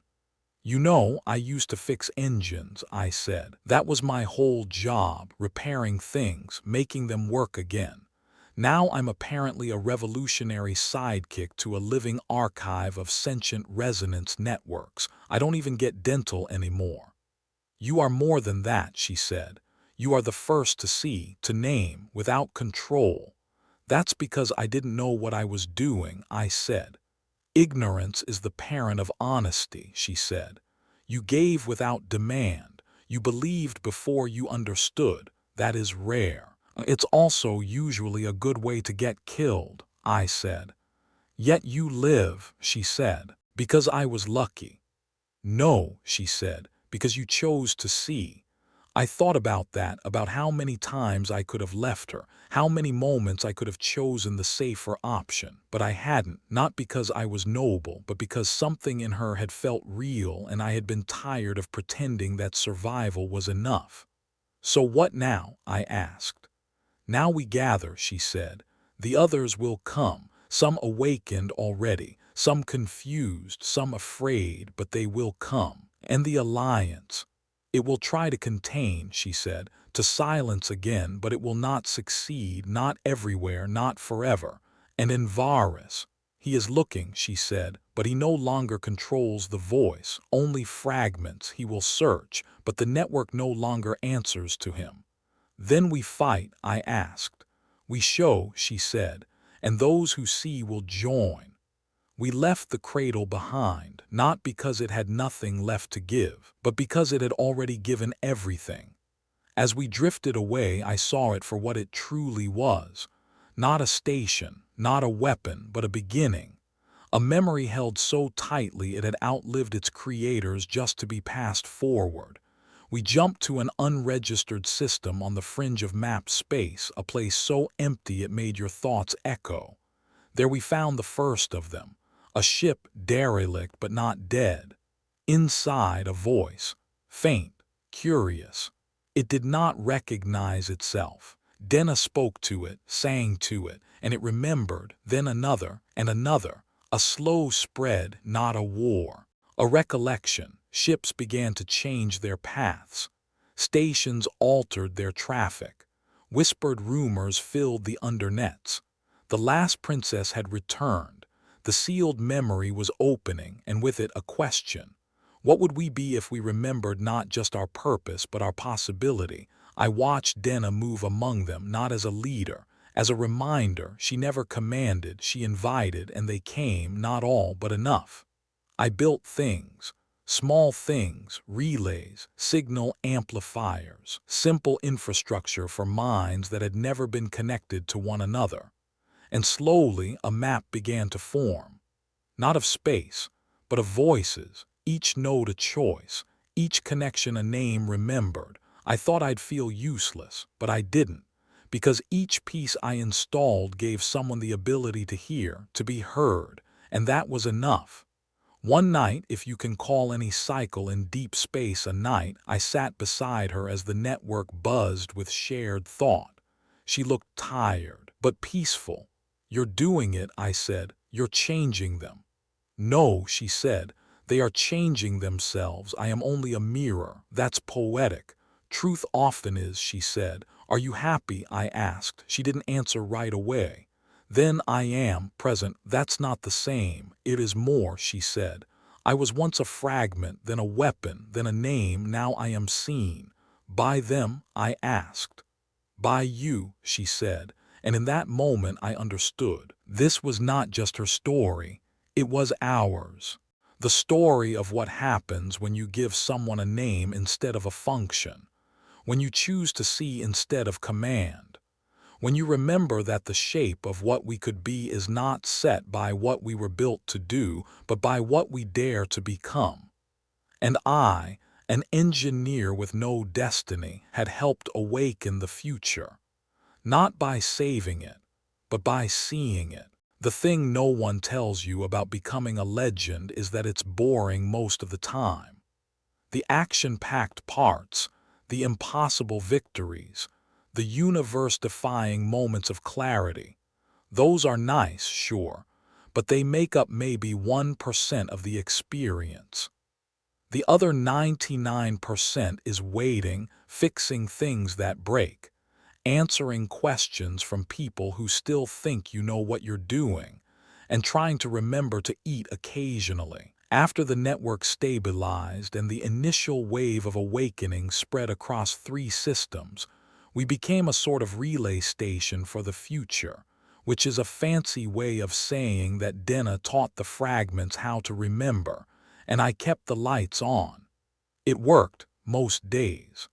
Some ships arrived confused and left a little less so. Others came with questions and departed with tools. A few broke down entirely, and I spent a lot of time with my arms inside circuits that had last been touched during a galactic dynasty that thought gravity was decorative. Denna drifted between minds like a tuning fork, adjusting harmonics, softening trauma, reminding everyone that they were more than what the Alliance made them forget. She never asked for recognition.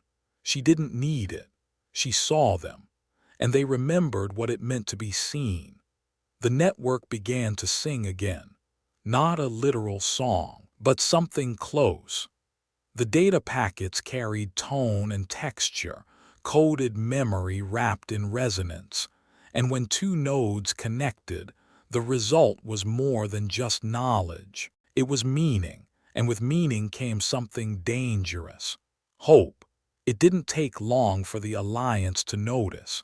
They didn't send fleets this time, they sent whispers, saboteurs, code injections, psychological incursions. The kind of warfare that doesn't explode immediately but rots from the inside. We lost 2 relays before we figured it out.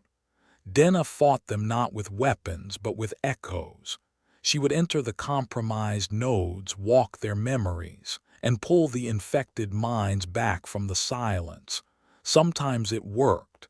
Sometimes it didn't. The losses hurt, not because they were strategic assets but because they were voices, lives, possibilities, and with every failure, Denna grew quieter. "They are adapting," she said one evening, her voice tight.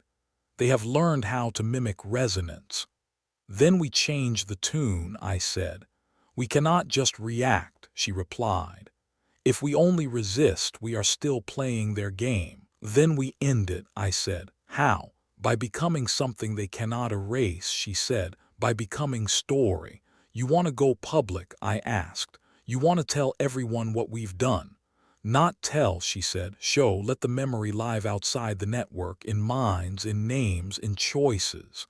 "That's going to make us a target," I said. "We already are," she said. "Then what do we do first?" I asked. She turned to me, eyes bright. "We give you a name." Now, you might think that was a weird response, especially since I already had a name.